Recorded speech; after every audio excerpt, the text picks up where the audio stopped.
Hi, friends. Welcome back to another episode of Pull Up 3. I'm Jamae, I'm Jay Trent. And I'm Paragon Don. and today we're going to pretty much talk about March Madness and all the things, preview the Final Four, and talk about the transfer portal because we're up to like 1,200 kids, and it's getting a little out of hand. Um, but let's start with the Sweet 16. Did we talk about that last week? We did not because it was on Saturday. I think it was on Saturday. Yeah, okay. We'll start with the Sweet 16. Do I remember who was in the Sweet 16? Not really. All right, so I got it. I got it up here. Go So ahead. um Friday's games we had Duke over UNC, South Carolina over Maryland, LSU over NC State, and UCLA over Ole Miss. So we can start there. Okay, Duke UNC. Yeah, actually, let's start there. Um, Duke UNC was like a dogfight, which we should have already known. Like they went 1-1 during the ACC run, so like we knew it was gonna be a toss up. Um, Apparently it was a brick fest. I think I only watched like the second half of it, so I don't know what they was doing. But the score was pretty low. My only critique is that y'all are fucking weird. Like I can't I just want us to stop being weird about basketball. Um, Especially when teams are just like not hitting a bunch of shots. Defense is a part of the game. You know, like you're not gonna always score 100 points. Like, actually, I don't think after the first round, I don't think anybody scored 100 points. So, like, which, as they should, the game is supposed to get harder and harder as you make your way to a national title. But the people like putting out tweets. There was one in particular where they were like, "I never want to see these two teams face up again." I'm like, "Are you cool? Is you cool? Like, they in Yeah, the they're literally rivals. Like they're quite literally in-state rivals. They're 30-minute drive away from each other. This is what it's supposed to be. Like this is what it's supposed to look like. If I'm not gonna score, you're not either. Like, let's lock yeah, in. yeah. I do feel like it was a bit, but like that was a bit much. It was a bit too far for me. Now, I will say, the shots were not falling for either team. Matter of fact, I'm looking right now. Duke shot 31% from the floor, uh 20% from three, and 42% from the free throw line. 42 from the okay. 42% from the free throw line is sick. That is Like, sick. and UNC shot 28% from the field, 27% from three, and 50% from the free throw line. So it was a rough game. It was a rough game offensively. The possession battle, like it was pretty, it was pretty close. Like the possession battle was pretty close. Ended up Duke ended up with 58 shot attempts to UNC's 53. And um Duke had 43 rebounds to UNC's 40. So it was relatively even in terms of offensive possessions, like shooting opportunities, which is what I always say. Like when the game breaks down and your shooters are not making shots, you really need those extra possessions because you got to give your team a shot. So that that is kind of the tail of the game for Duke. They ended up winning the fourth quarter by 4 points, 10-6, after losing the third quarter by three. Um, Looking at this, you could really say that the game, Duke scoring 19 points in the second quarter was the highest scoring quarter of the game. And that was, I mean, they took an 8 point lead into the half, if I'm doing that math right. Yeah, because it was 28-20 going into the half. I'd say it sounds about right. I don't think they had a lead more than like 10 or 12 at any point in the Yeah, game. So, yeah, because they took an 8 point lead into the half, ended up winning the game by 11 points. So that second quarter, where they were able to get some shots to go down, ended up being the difference in the game. I yeah. think this type of stuff exemplifies that like games are not won and lost in the fourth quarter. I think there are times where people look at what happens in like the last 2 minutes of the game and be like, they lost or won because of such and such. And it's like there are things that happen over the course of a 40-minute game that determines whether you win or lose. And like there are games that are like if you look at everything, most of the damage is done early on. There are some where most of it is done late. And like games are not won or lost in the fourth. Uh, Also, I feel like any team that has any serious aspirations to win anything, like it's inevitable that you'll have a nasty game or two, and like you just have to be able to pull those out. Like if you can't win the ugly games, you can't win any type of title regardless. So was it the most like appealing game? No, but does it really matter? No, also no. So I mean, it.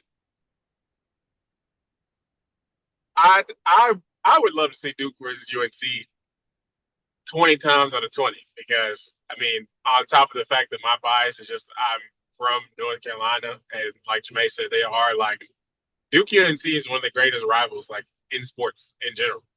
Um, so if I watch them again and they throw up another set of bricks, then I'm gonna watch them again and again and again because that's just how it is. But yeah, it. I feel like all these teams that are in the Final Four have had a nasty set of good games that they've been able to pull out because that's what you should be able to do. Like if you can't win ugly, then you can't be any type of series. Yeah, I'm looking in the chat. Um, Maria was injured because she did only play 17 minutes and she only took 3 shots. Yeah, And she's that kind of second, I think, the second quarter. yeah, so that also plays a part and that does kind of it did kind of derail UNC a little bit. Yeah. Sorry to them. I didn't really believe in them anyway, but um they beat West Virginia, so that's the only clap that Miss Banghart gonna get from me. Texas, Maryland, not Texas, Maryland, South Carolina, Maryland was a dogfight. And you know what? I always knew it was gonna be a dogfight. I had never no doubt in my mind that it wasn't gonna be a close game. But everybody was acting like Maryland was some hoes, and that was kind of weird to me. I'm like, I know that they were just in a dogfight with Alabama, and they didn't finish their season the strongest after losing um Bree McDaniel and Cheyenne Sullivan in and out of the lineup, but like they were never hoes. So I don't know why like people were expecting them to get blown out. Um Yeah, that's so yeah, much. I expected it to be a close game. And I'm looking at Sammy in the chat saying I was scared of Maryland for a reason. I don't understand why people were acting like the game wasn't going to be close. This is a win or go home. Literally. Players are going to leave it all on the floor. Absolutely. See, the thing about these tournament games, especially when you're playing against the 1 seed, when you know that everybody is counting you out anyway. So, like, what do we have to lose? Worst case scenario, we lose the game, and people were expecting that from us anyway. Yeah. And Maryland stayed in it the entire time, like just like I expected them to. Literally, I honestly, if that last turnover, if Cheyenne had lost the ball, like, well, no, I know Don just said the game is on win and loss in fourth quarter, like, and they're not. But like when she lost that ball, honestly, it was I know it was like a sigh of relief for South Carolina. It was like, fuck, thank God that that bitch slipped because that was not that was not going away. That was probably the worst basketball I see South Carolina play. Yeah, it got really it got really muddy at the end of that game. I think that's the best way to put it. Because Yeah. it's and not to say that and yet Don did say, it's not always the fourth quarter, but a lot of times when you're watching these games, even early on, there are moments like certain swings in the game where you can kind of go back and circle that and be like, if they end up losing this game, this is It's this going, spot right yeah, here. it's going to be because this happened. So it just happened to be in the fourth for this game because that was when it did kind of, and that's the thing. That's the thing that Maryland was going to do. Like the plan was, we're gonna go out here, we're gonna muck this up. Like we're gonna make your offense as difficult as possible to get into. Uh, we talked about this. This is minor spoilers for those who are watching, in our Renee interview. But I think like when you play these really good teams, and like you're the team that doesn't, you're the team that no one expects to win. You play with a sense of freedom. Like, damn, we ain't got nothing to lose, so we might as well just go hoop. And like if we lose, we're supposed to lose, and if we win, then we won. But then that fourth quarter come, and it's like, huh, we have a chance to make history, and it's like the freedom you play with is gone. Um, like I couldn't imagine being Mississippi State and being the team to beat UConn after them niggas won like 111 straight games or some shit. Like I know there was hella teams that were on the that could have been on the cusp and just did not was not able to pull it out for a plethora of reasons.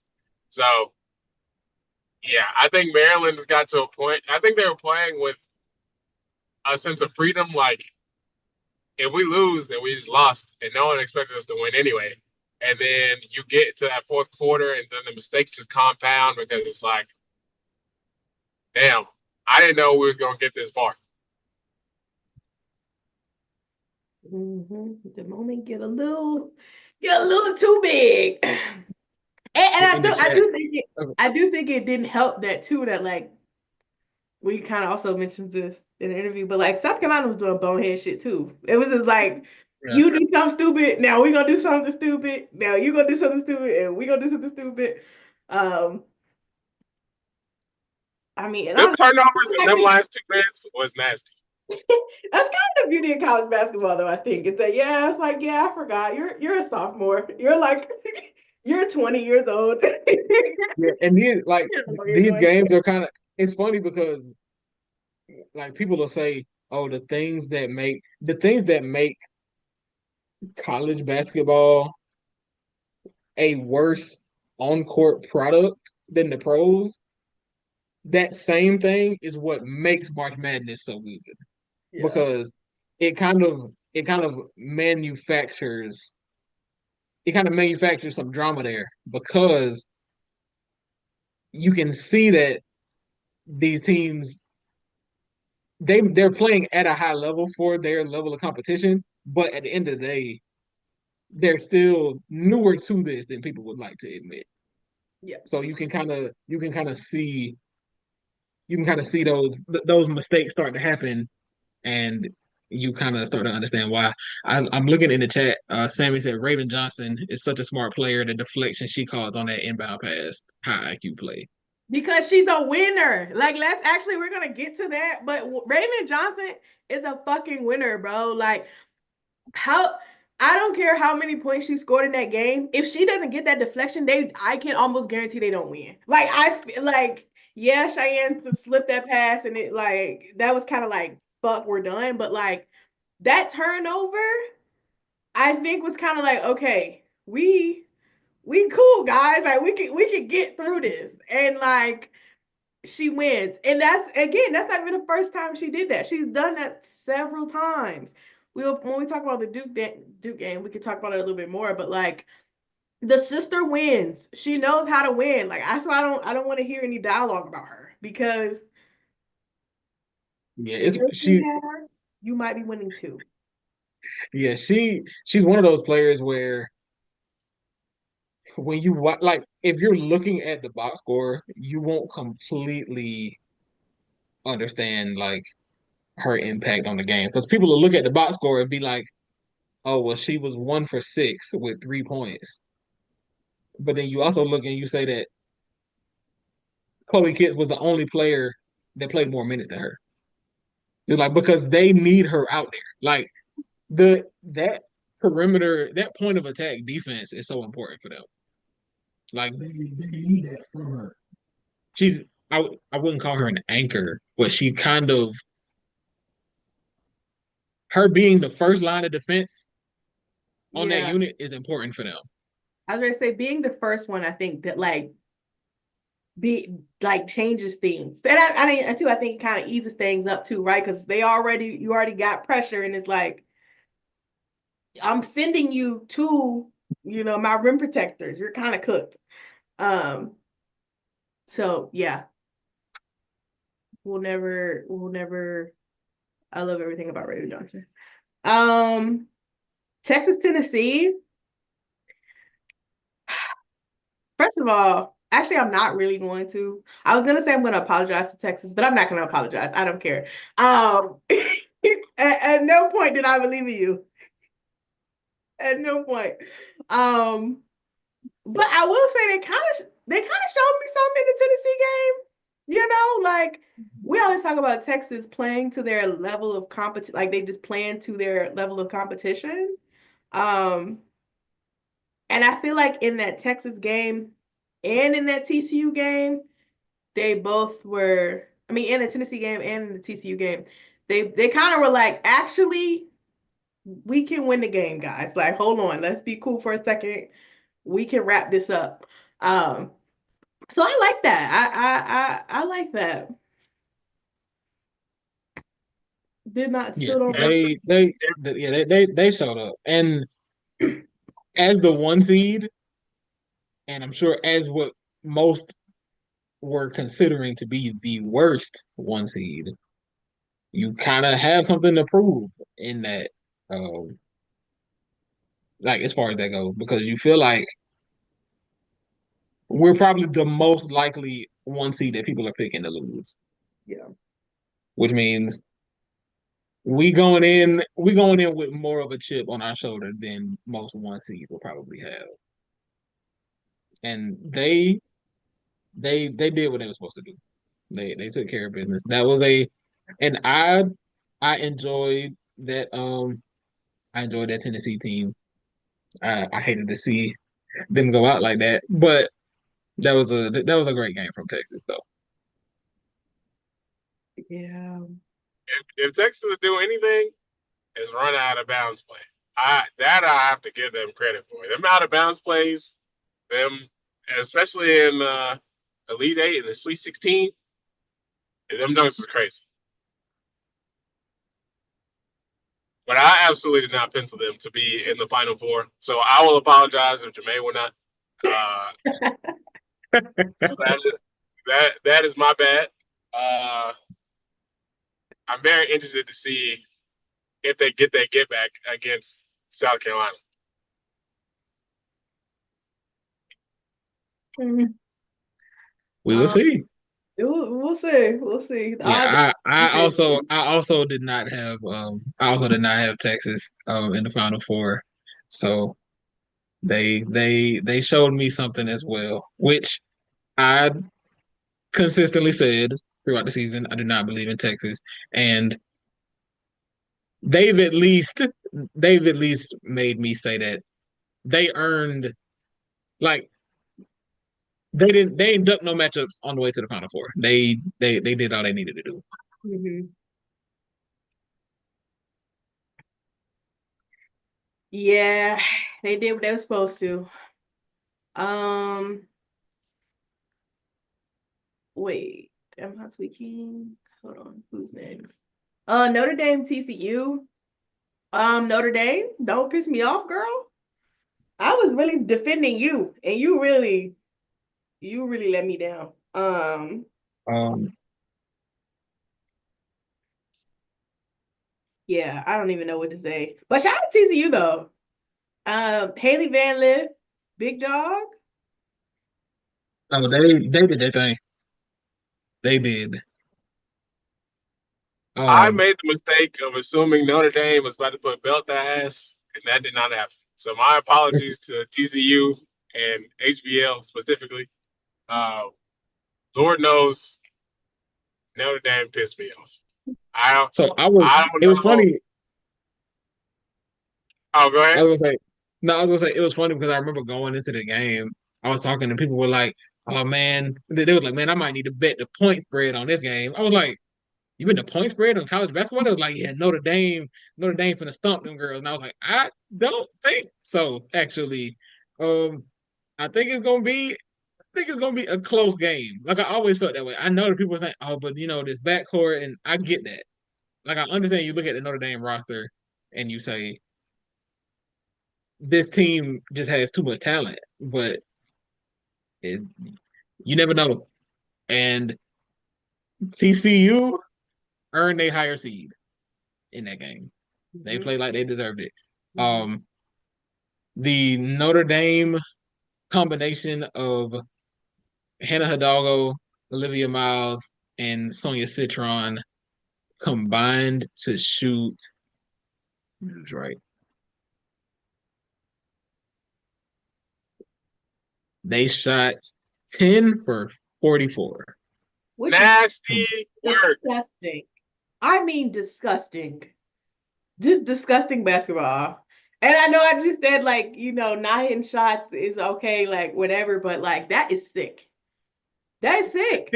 The problem, and I like when you're playing against a team like TCU who has a scorer like HBL, who I believe had 26 points in this game, Yeah. shot 10 for 21.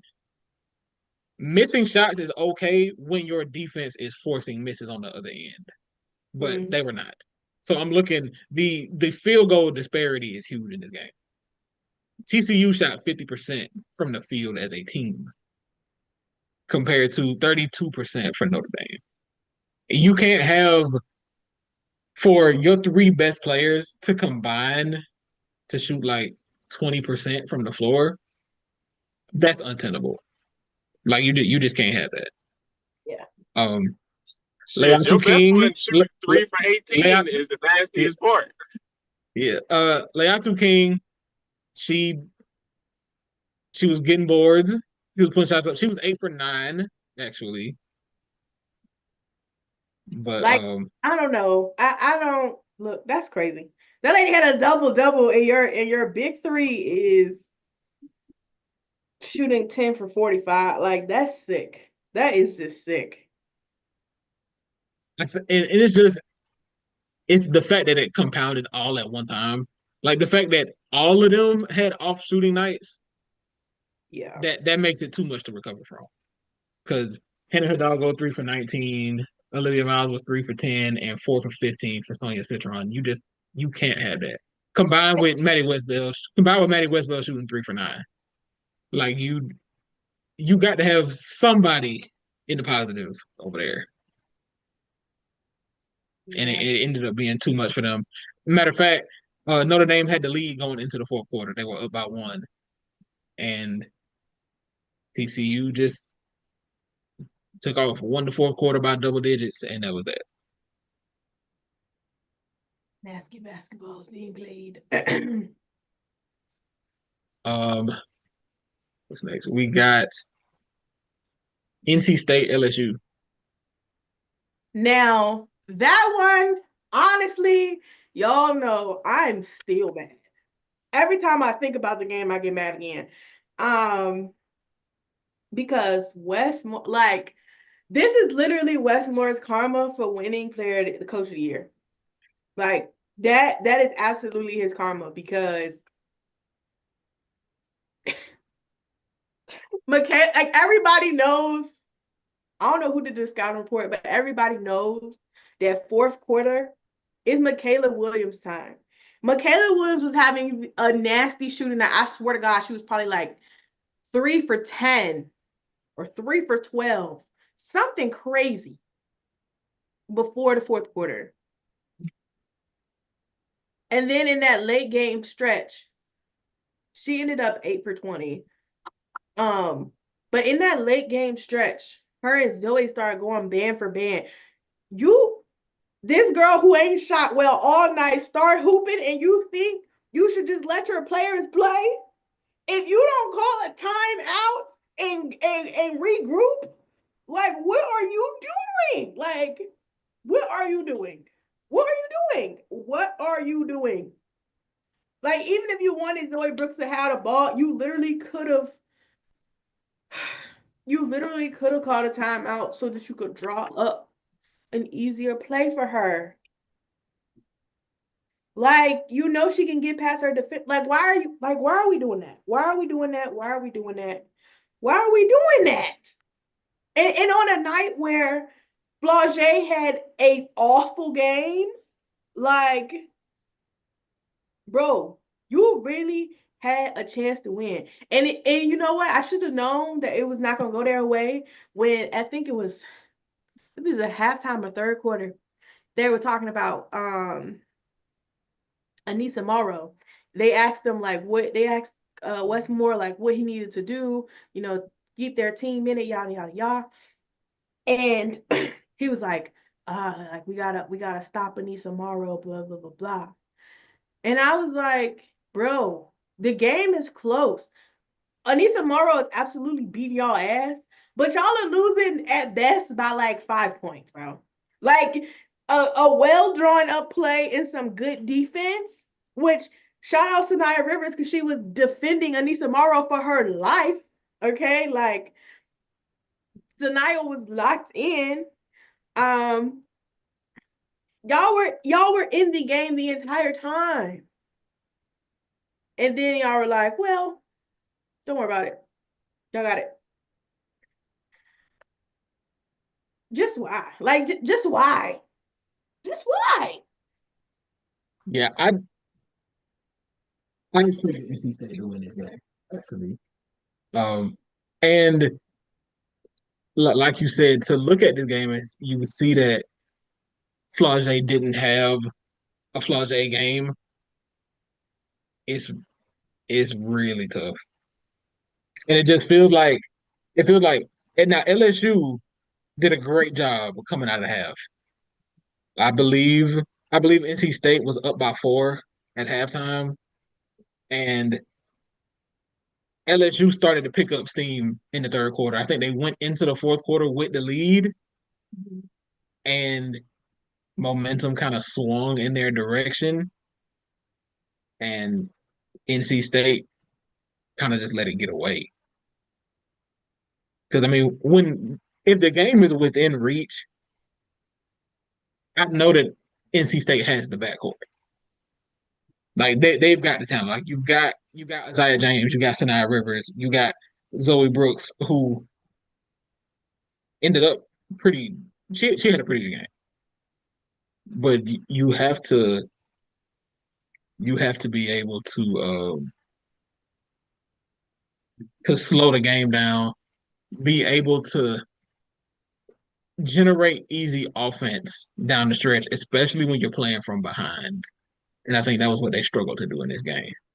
Well, see, this is where they pissed me off, right? Because they were behind in the start the fourth, but they went on a run. Like LSU was not scoring at the 5 minute mark. Hold on, let me see.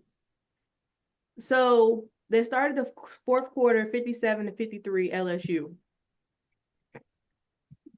At the 7 minute mark, it was 65-60 NC State. Mm-hmm. Like, you have the lead. It's 5 minutes left. I know that's still like a lot of time for a basketball game, but like you're right there. And you know your team has not had like an amazing shooting night. Like everything that you've gotten the hard way because you had to go downhill, because you had to like shake the defender. You've had to do all of this work to get to these points. And you get to the point where it's at the literally at the 3 minute mark. No, 2:46. No, the 2 minute mark. 2 minute mark. Well, right before the 2 minute mark, Zoe makes a layup. Michaela makes a layup. Zoe makes a layup. Michaela makes a layup.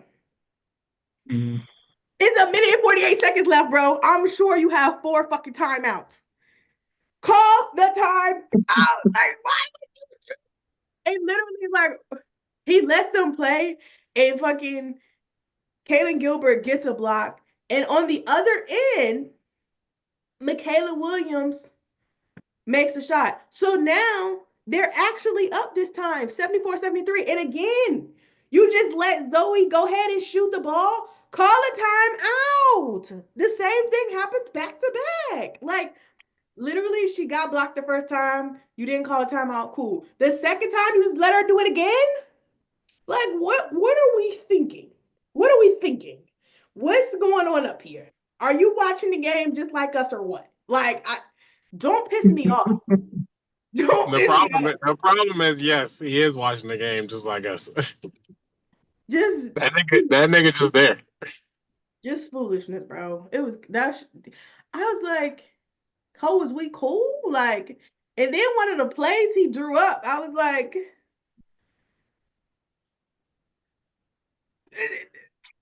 going downhill was work. Like,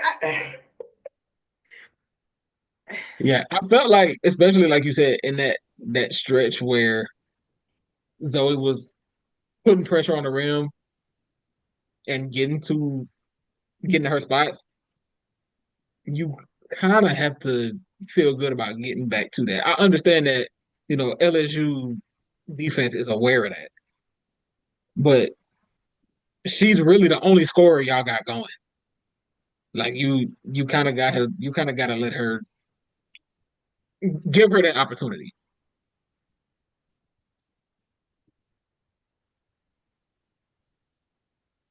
mm, mm, mm.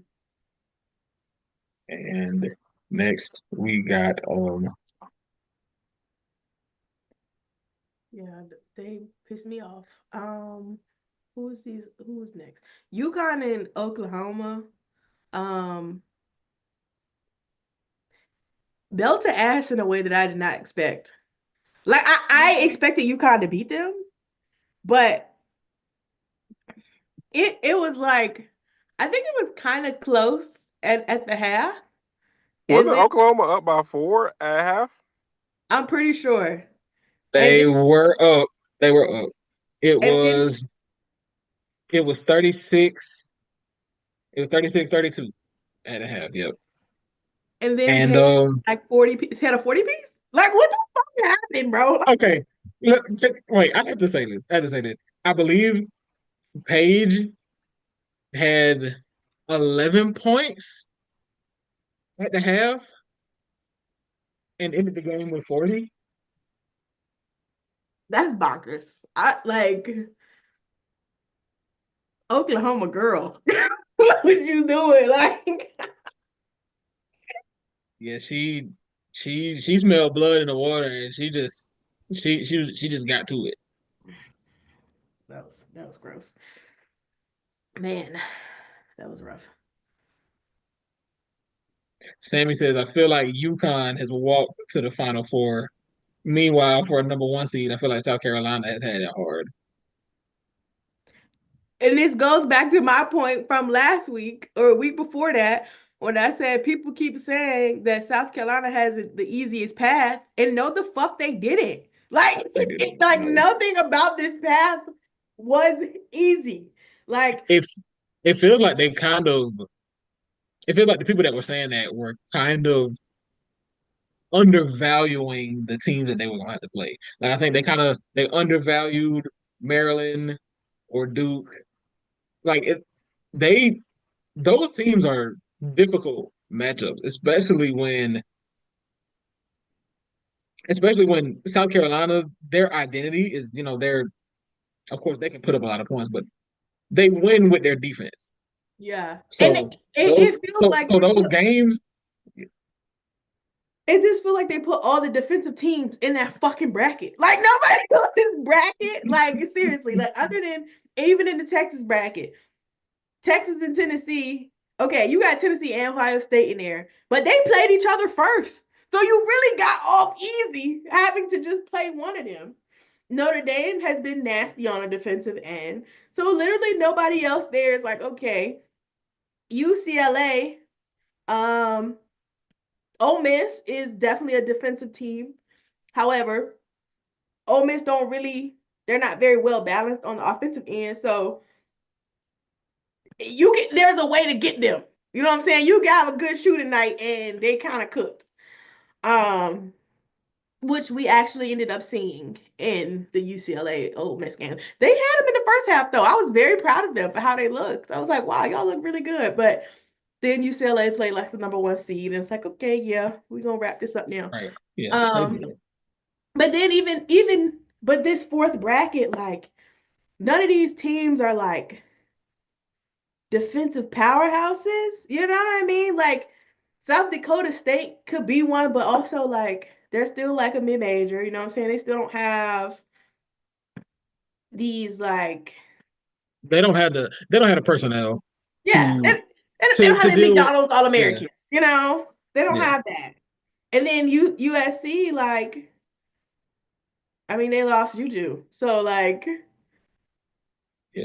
like Which good for USC without UConn, Juju, but like not USC them. without Juju is like obviously still a legitimate team, but it's it takes them down a peg. Like Yeah, there's no longer a one seed caliber team. exactly, exactly, exactly. And they didn't even have to play like Oklahoma is obviously ranked higher than Kansas State, but like I don't know, I wouldn't have wanted to play Kansas State. You know what I'm saying? Like it's they got something that's there that Oklahoma, good for them, but you see how to beat them. You run them Yeah. off the line, they kind of cooked. So I feel like it ultimately did end up with UConn having the easiest path, but mostly because Juju was not available. I think if they had to have played, UCLA, I mean, yeah, USC, USC as a full team, I think things might be different. But yeah, I don't. That whole like easiest path thing is crazy. Um, USC Kansas State was pretty good. Them rising to the occasion without Juju was really nice. Kennedy Smith, this is why you were a top pick, a top prospect. Yeah, We see no, the difference. she came to play. Um, Yeah, let's her see and what. Avery, just everybody Rhea Marshall though, and we'll probably get to Rhea a little bit more, but like Rhea came to hoop, bro. Like I know I be side eyeing her because she be bullshitting, but but my sister came to work. She came to clock in, and I have to give her a tens for that. She came to clock in. She came to work for sure. Yeah. And it was the fact that you didn't get the the the game from Kiki offensively that you hoped for, and USC their wings just stepped up and did their thing. That's that's encouraging for them. I know that it's gonna be they probably won't have Juju at all next season, but for Avery and Kennedy Smith to rise to the occasion like that, and for Rhea Marshall to she had 9 boards. I think she led the team in rebound. 9 boards. and she kind of had her shot going around the rim. She only had 10 points, but that's really all that was asked of her. Hmm. They they came to play in that game. Yeah. I did expect them to beat Kansas State even without Juju, but they showed up. Yeah, I figured they could do it, but I was just kind of like, I was kind of like, I don't know. I don't really like to bet against Serena Sindel. So like I was like, but I saw the vision of it. And I mean they did and it wasn't like it was a blowout. They did just enough to win. So like congratulations to them. Um We Elite Eight. got wait, we got we're missing one. UCLA Ole Miss. Oh, I briefly talked about them. Yeah. Yeah, it wasn't a whole lot to say because UCLA, remember they could play basketball. yeah, like it was a little tight at the half. It was tight at the half because they went into the half and it was 29-3. Yeah. UCLA was up one, Oh, Miss was on and a little run at the end of that second. I was like, yeah, they did. They kind of got going at the end of the second, but in the third quarter, um, UCLA kind of took off, which is kind of what you're as the one seed is kind of what you're hoping to see from them. Uh, 31-10 for Lauren Betts. Like it ain't much more that you can ask for. literally, literally, like shooting 60% from the floor. Like, yeah. Lauren Betts is crazy. I'm sorry. 31-10, bro, on 15 to 16, So bro. it ain't Bro. much you can do. It's funny when I had texted y'all and was like Juju and Lauren was going band for band in the Big Ten stat. Like it's almost like I'm almost sad that they didn't split the Player of the Year awards. Like I get Juju won the national one. Um, but I also almost feel though that like it wasn't until tournament time that I feel like people started to be like, oh, Lauren Betts is a force to be reckoned with. Like, I feel like that first game, like obviously she been hooping all season, just doing the thing all season, all season. They lose the USC the first time, and I feel like people stopped caring about them. They were like, oh, y'all not really like that, you know? It kind of felt like it kind of felt like when when USC won that game, they kind of decided that okay, Juju is just better. Yeah, This is Juju's award, and not to say that Juju didn't deserve it because she did. I mean, she was outstanding this year, but it yeah, did kind of feel like it did kind of feel like the Lauren Betts season was kind of going under the radar a bit, and I think a lot of that has to do with her being a post scorer yeah, and the the it doesn't pop out at you like a dominant post play doesn't pop out at you like dominant guard play. yeah. It And so it I do think that's part of it. it almost feels like, and it's by no means the exact same, but it almost kind of feels like um Aaliyah and Kaylin winning Player of the Year. Because it was like Mhm. obviously Kaylin has all the numbers, like her team is winning, blah blah blah. But also like South Carolina was winning. Like they did Mhm. not lose until the Final Four. Right. Obviously Aaliyah wasn't playing as many minutes, and so but she was impactful in her minutes.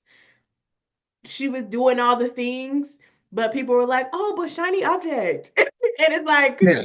and that's the thing. It's people, just but like also my yeah, sister. it's like a dominant like a dominant guard.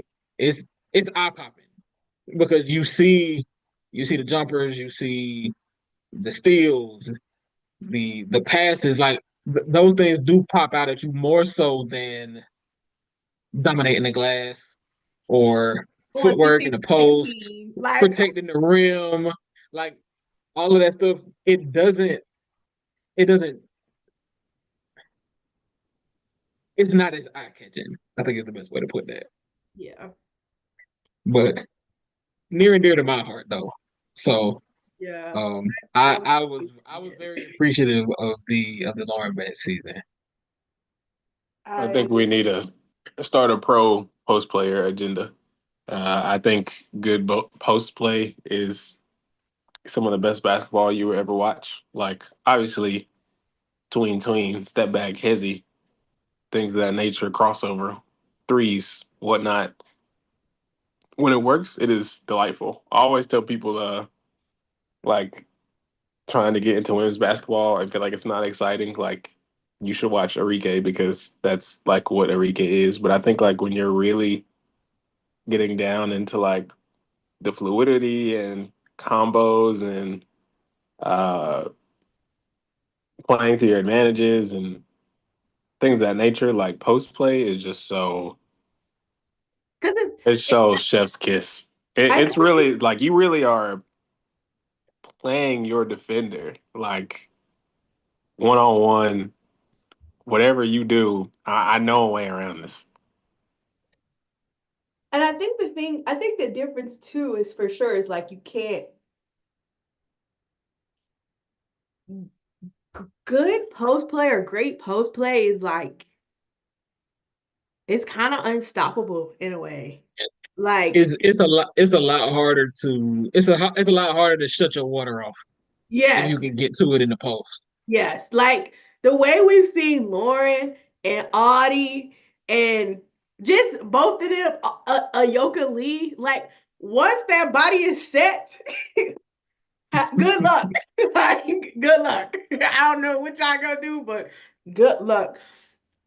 And it's just it's almost it like feels so automatic in a way that like guard play. I don't know if there's really like something that is automatic in the same way. Like yeah, we have players who Katie and knocking down the mid range, right? But like that's still like it's still a little bit of like I don't know, like it's just a little bit of Maddie Booker in the mid range is like yeah, but it's like she. Oh, her foot slip a little bit. She ain't got that one. Like it's something about it that's just a little like not always.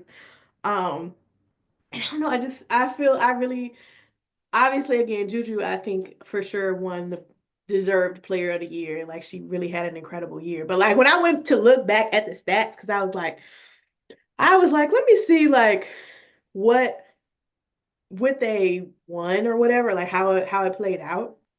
Um, And it was funny because, like, for defensive win shares, I think Juju was first and Lauren was second. And then for Mhm. offensive win shares, Lauren was first and then Juju was second. And I was like, bro, like, y'all needed to just get them Yeah. co-awards. Like, I'm sorry, but like, I know people hate co-awards, but I feel like this is an instance I where would it's have been fine with necessary. it. In this instance, I would have been fine with it. It feels necessary right now. So in the chat, I believe this was in response to the Aaliyah and Caitlin like National Player of the Year conversation. Sammy Yeah. says, I agree, same vibes. He said, what's so crazy about it is UCLA's justification for the number one overall seed is the argument that they were better than South Carolina. But you can't explain their dominance over South Carolina without starting with Lauren Betts. I think that's true. Yes. And I think even in the matchups, like anytime UCLA has won, especially over a tough opponent, Lauren Betts had to have a good game. There is not a single game where they've won where Lauren Betts didn't like didn't didn't come to play. Like, and you know what? That's a great segue to LSU versus UCLA because Lauren Betts had to sit out that game. Yep. And she still Yep. put up 17 and 7 on 50% Yeah. shoot. So like They, there was no like which honestly, I want to say that was a good game plan from LSU to say we got to go at Lauren Betts and we got to get her in foul trouble mm-hmm, because we need to be able like Anissa Morrow is not going to be able to eat if mm-hmm, Lauren Betts is in the paint. yep. And it was almost funny watching it because you could tell like Lauren took that shit personal. Like she was in like anytime Anissa got the ball, like her hand was already up. She's like, you're not finna do this to me. I don't know what they told you, but you're not finna do this to me. All 6'7" is about to make you work. Like she was not playing. Um I don't know. I mean, I know they was everybody was talking shit in the pressers and all of that, but Lauren took that very personally. 6 blocks, bro. Like that's just I don't know, man. She was ready for the moment. But shout out to Tamia Gardner because She was hooping. it was funny because I feel like everybody, first of all, nobody believes in UCLA, which we'll get to that.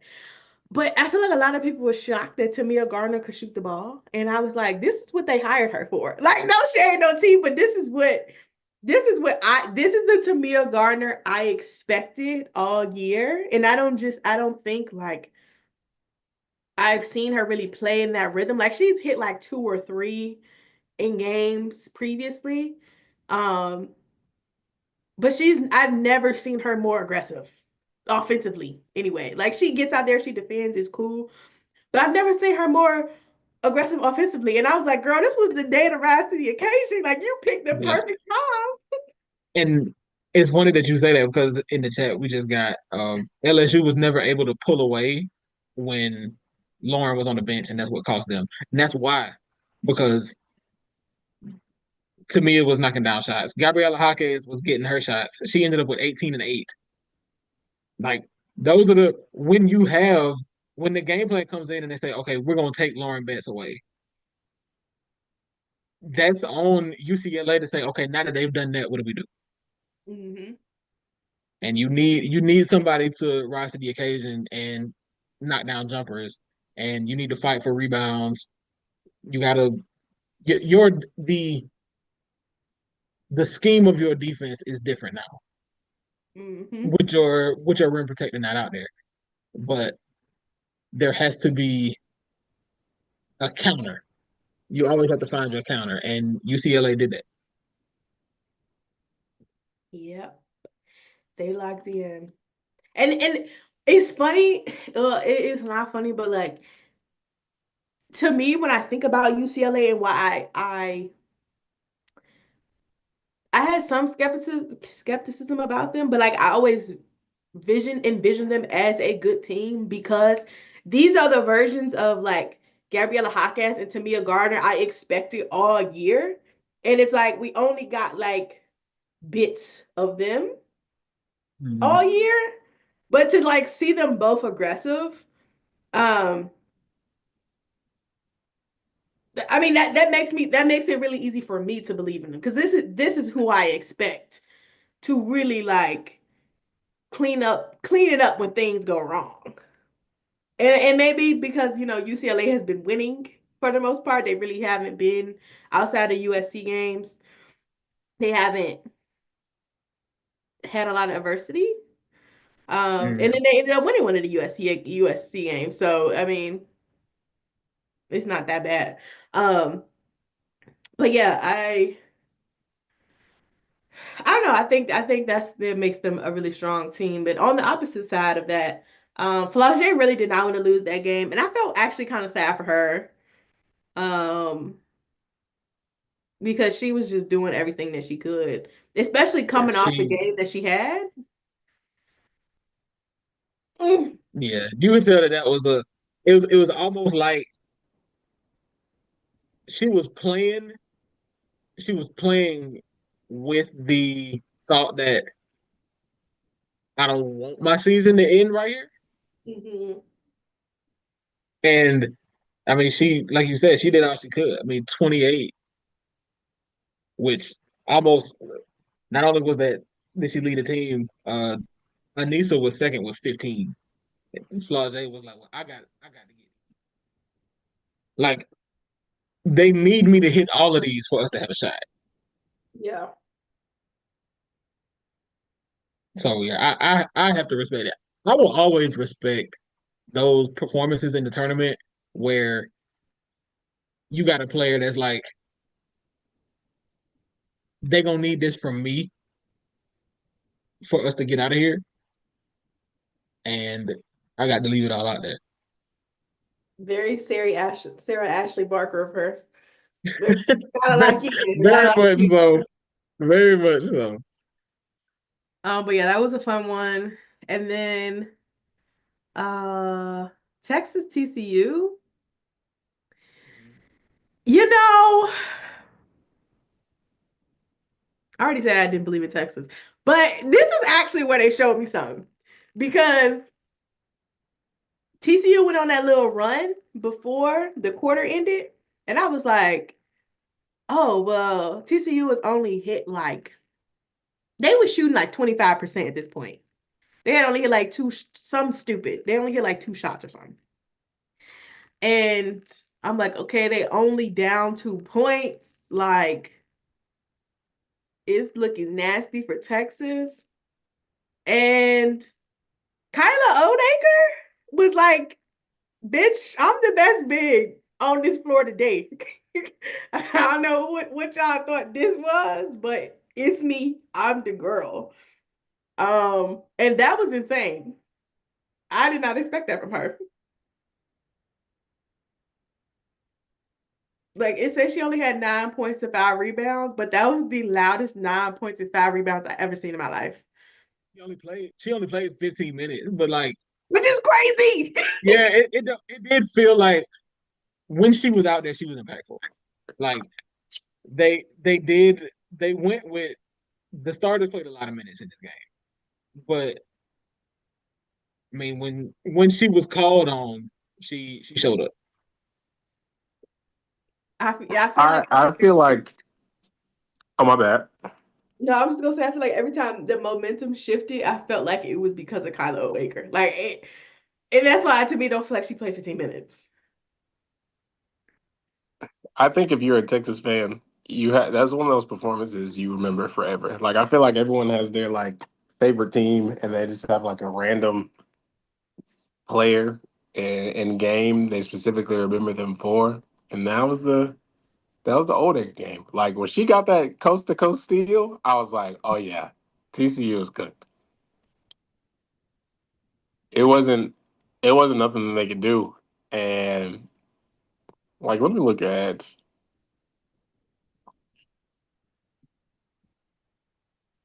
like I just think there was a point where she just went on a crazy run like by herself. And I'm just like, what can you do?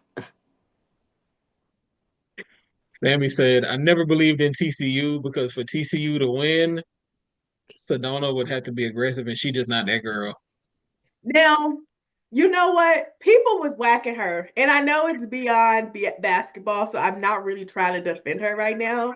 But I don't think I've ever seen her play as soft. Like I know she's not very much like a physical person, but like it was almost like egregious. Like it was almost like she never She played basketball before. And that she was playing. She looked scared in that game.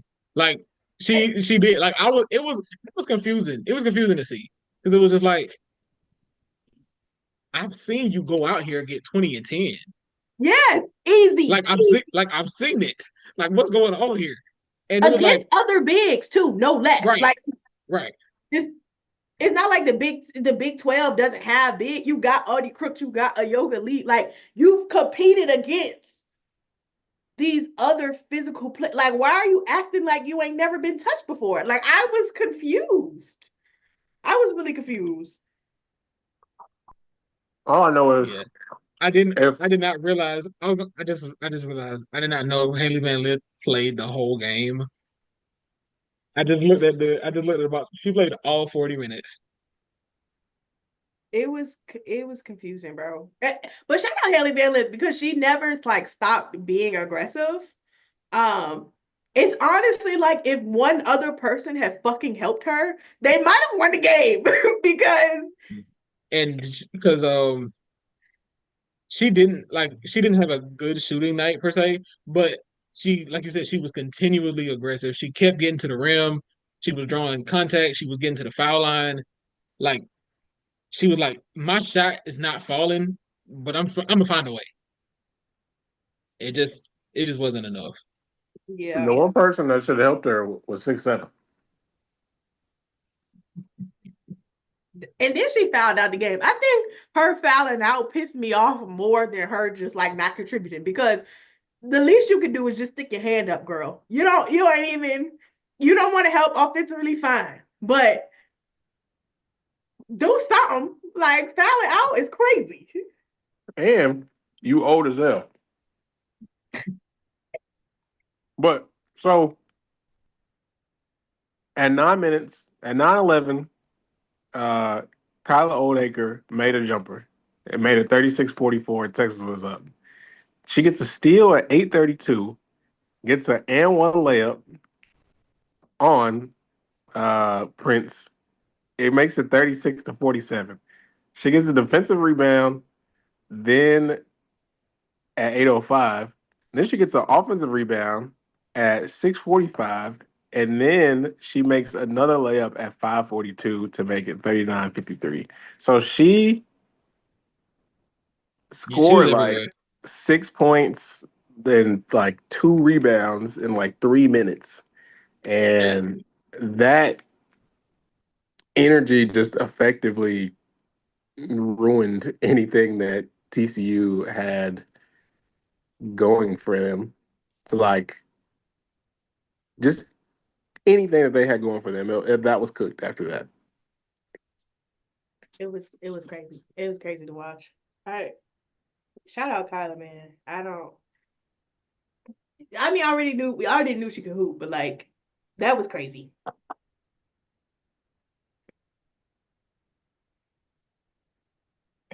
Um, next Oh, team, we can do yeah, you want to do USC UConn or South Carolina Duke? USC UConn. Okay, good because I have to say something real quick that I just saw. Um, so Kaylee Heckle has entered the transfer portal. Yes. Her and Avery Howe, which sisters, why?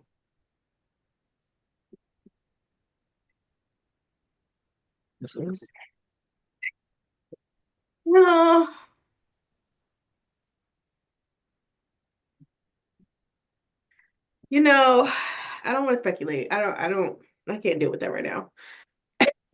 I can't deal with that right now. We're gonna talk about this game. Rhea fucking Marshall, 23 and 15. She, nah, she see this is like I knew this is what we were waiting on, and when I remember watching the game and you texted and was like, she want this bad.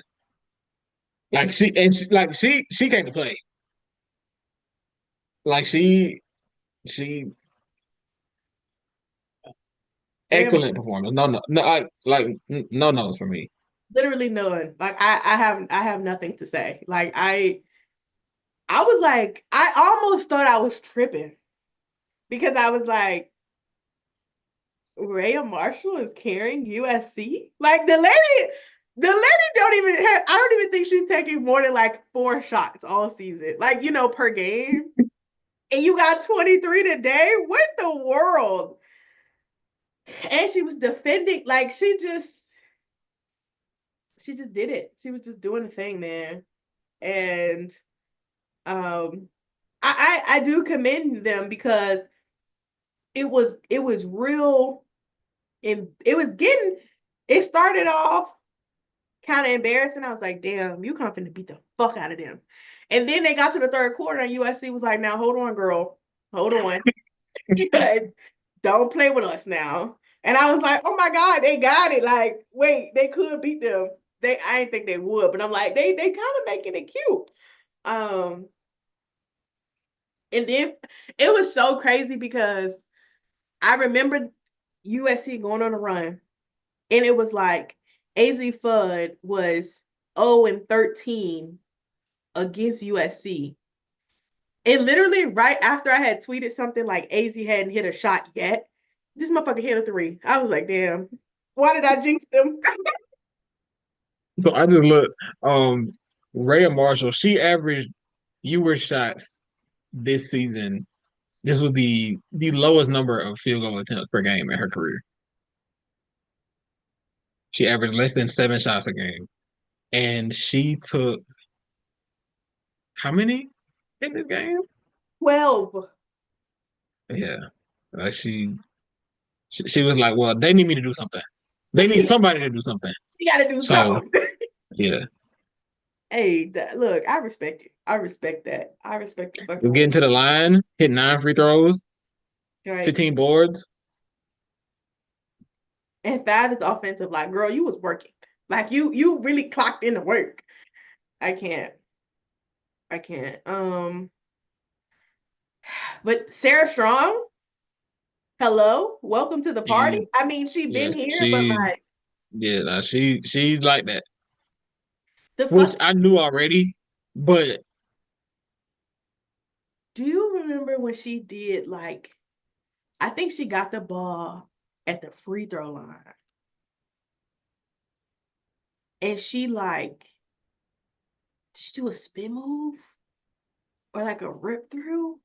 I don't fucking know what she did, but she beat Kiki so quick. And they were like, and I'm pretty sure I think Rebecca was on the broadcast and was like, she's only a freshman. And I was like, girl, I'm embarrassed, Sarah, please. She has a family. Like, hold on.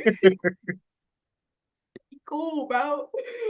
I was like, God damn. 22 and 17, bro, is crazy. Like, that's nuts.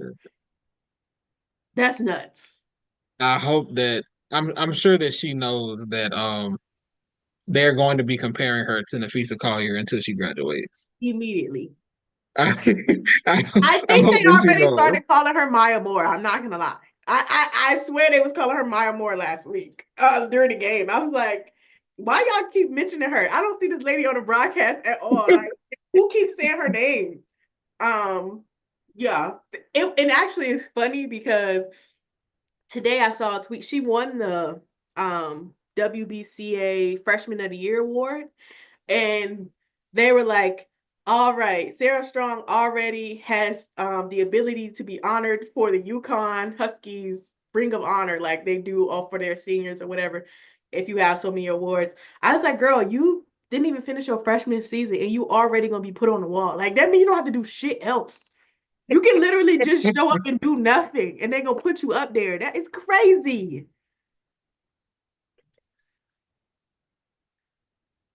Yeah, man. Sarah's the truth. Woo. She showed me something.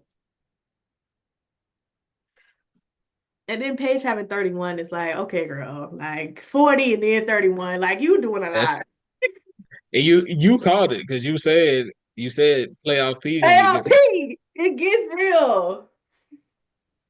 They might be the best duo left out of everyone in this tournament. Like Oh, immediately. I'm Absolutely. looking at, so I'm Yeah, looking at, yeah, yeah. I'm I looking think at where Sarah ranks as far as like Connecticut records. So she's at 578 points. So she's 100 points behind Maya Moore, which is insane, and 4 points behind Paige. She's has the freshman rebound record, so she broke Tina Charles' record, 296. She is behind Paige in assists. So Paige had 168 her freshman year. Sarah has 126. That's a lot for a forward though. Like, She's a Absolutely. forward. yeah, Like, as a come forward, on. that's dang. She is fourth in steals. So Sales has 102, and then KK Arnold and Bros Abrosimo Abrosimo. Am I? They both have 90. And then in blocks, she has 61. Walters has 97. Tim Charles has 81, and Brenda Stewart has 74. So, like this, Yeah, she is yeah, ridiculous. yeah, she's in rarefied air already. So,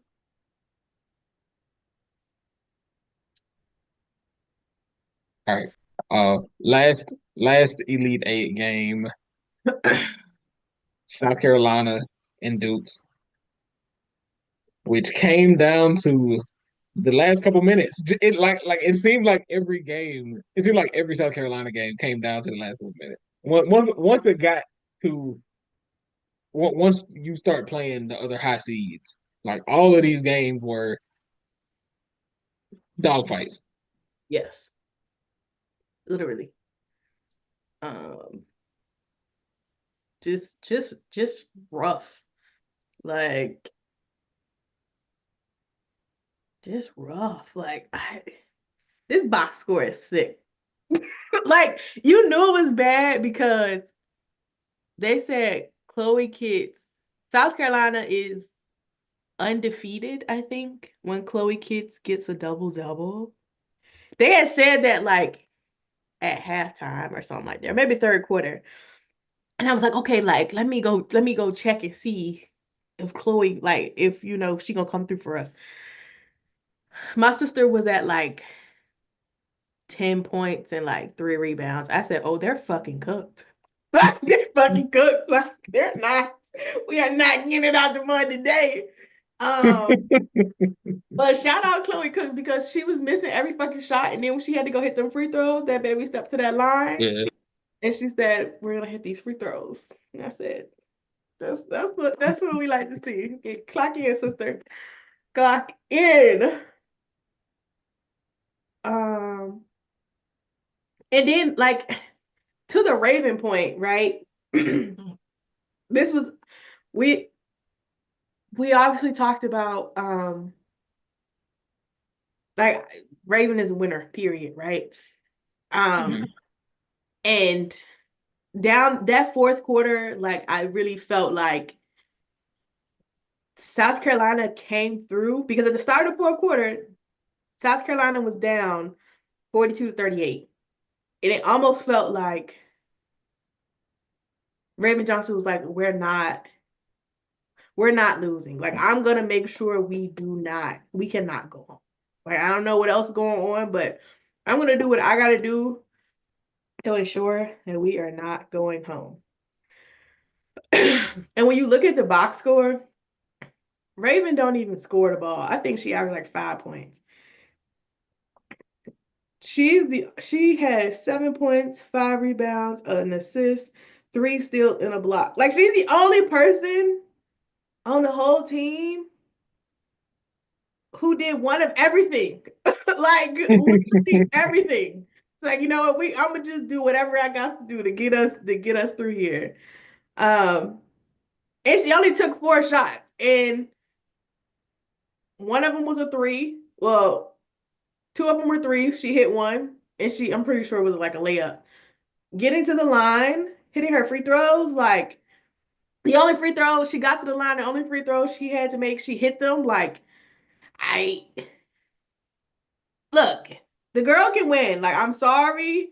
I can't listen to the discourse. I don't care what y'all be talking about because there was a tweet like after the game, there was somebody had tweeted like, um, y'all be overselling Raven. Like she's not as good of a like y'all always overhyping her.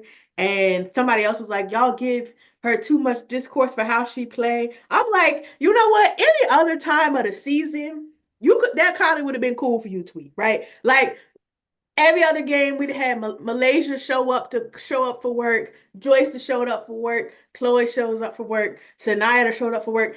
The day that Raven showed up for work is the day you decide to put that tweet out. Like that's the day. Because to me that means you didn't watch that game. You didn't Yeah, watch that. she was everywhere. Like she was everywhere. Like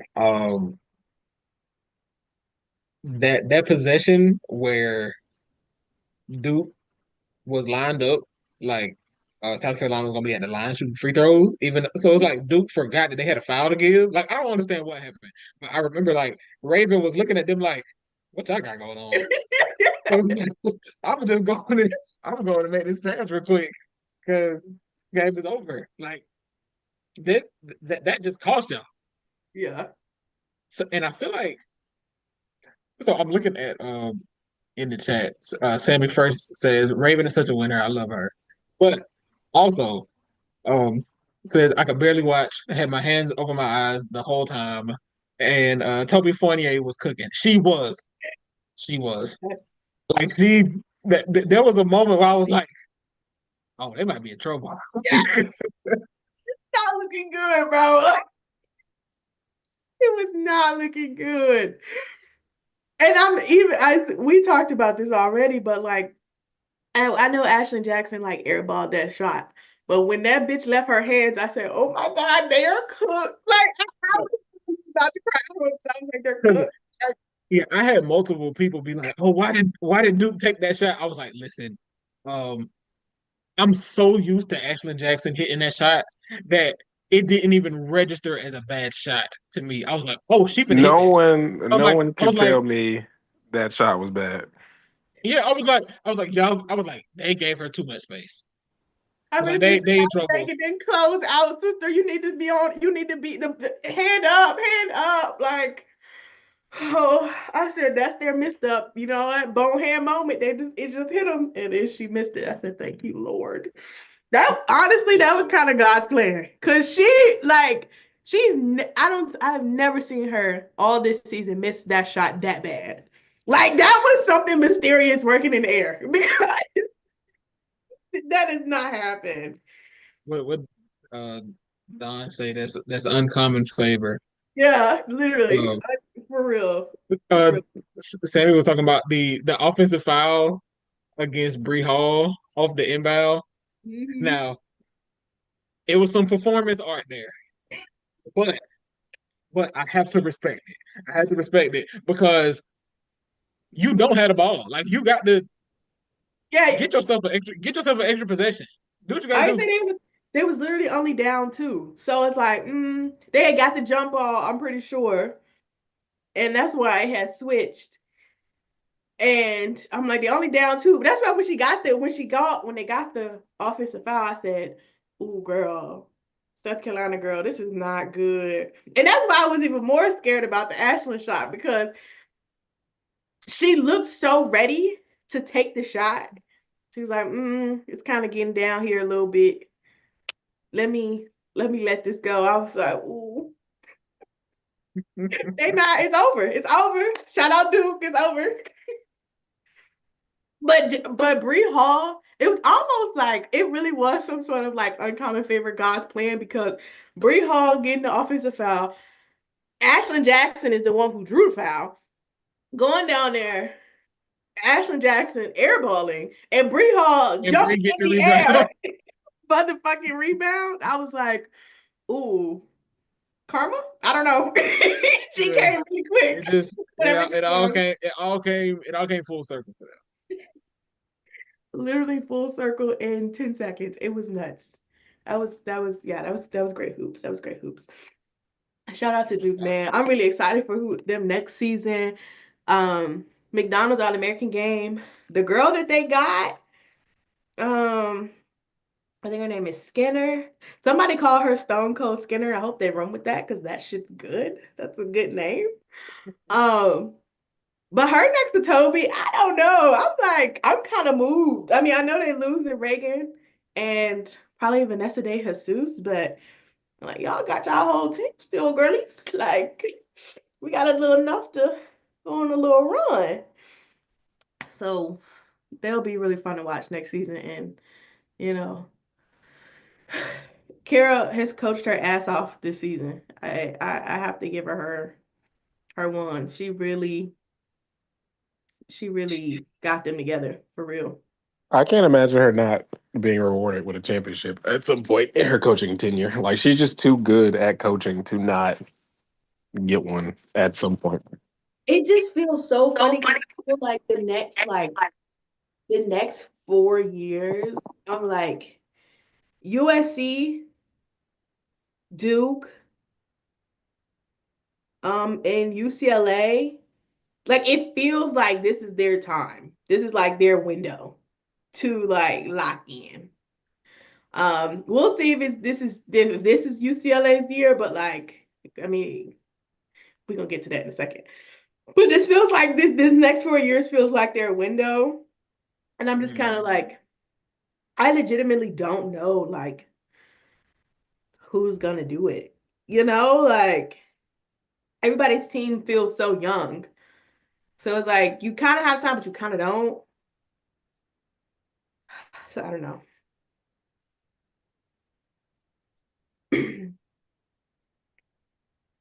Well, the Final Four is set. The games will be tomorrow. We got South Carolina and Texas, and then UConn and UCLA.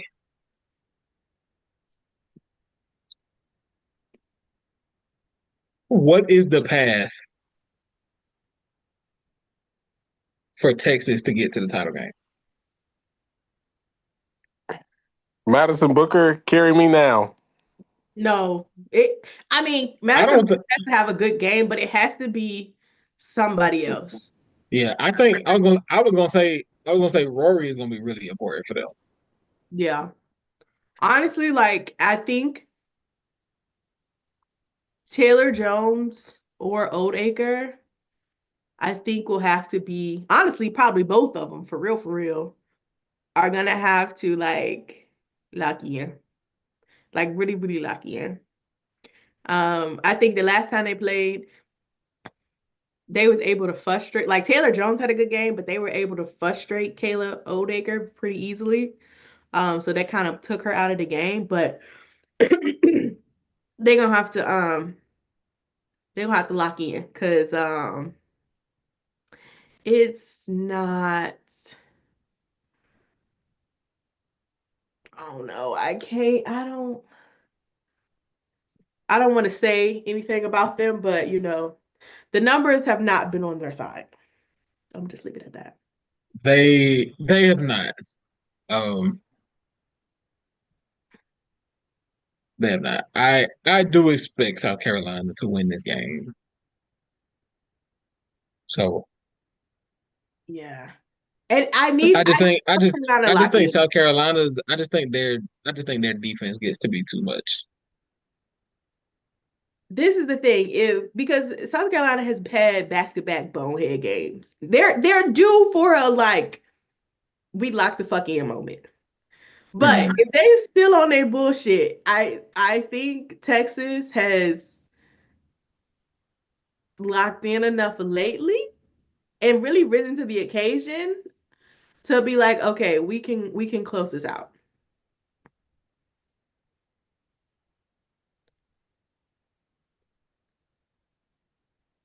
I would bet on South Carolina if I had to.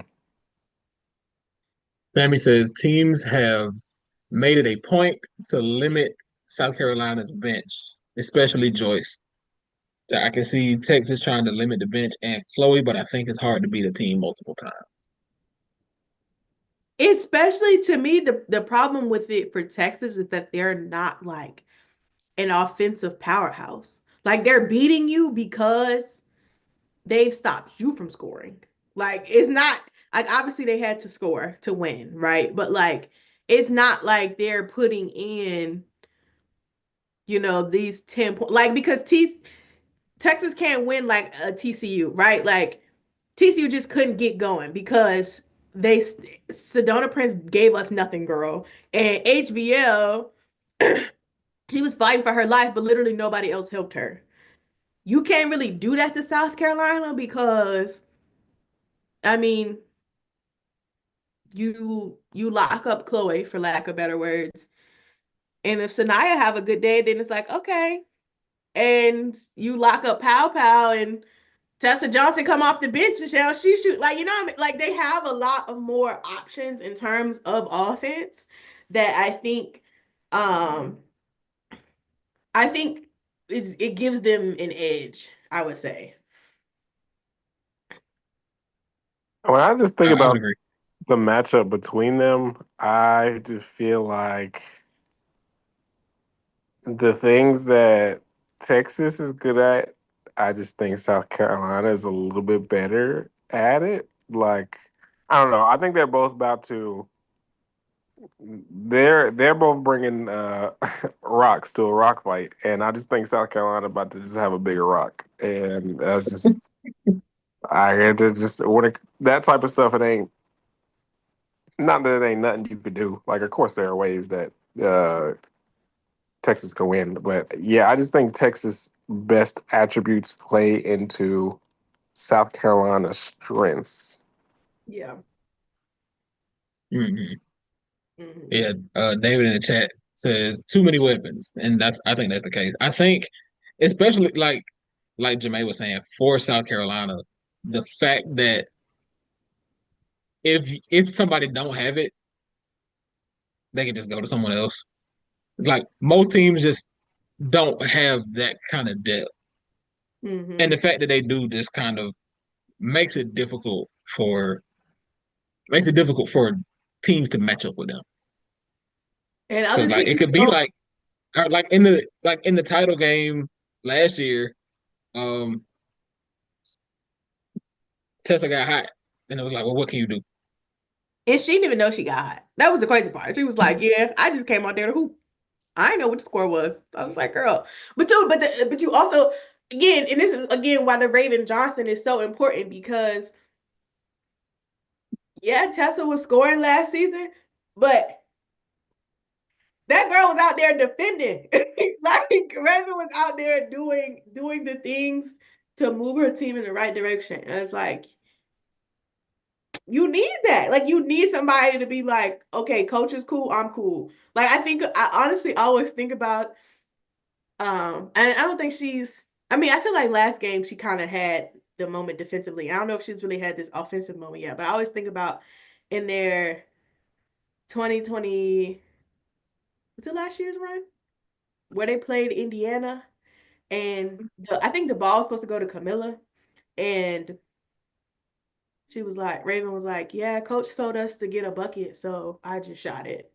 And like she hit the three and it like changed the game. It's like, you know, like you want your players to have that level of confidence in themselves and in their teammates to just like to do that. And so I don't know, I'm not gonna root against them. So good luck.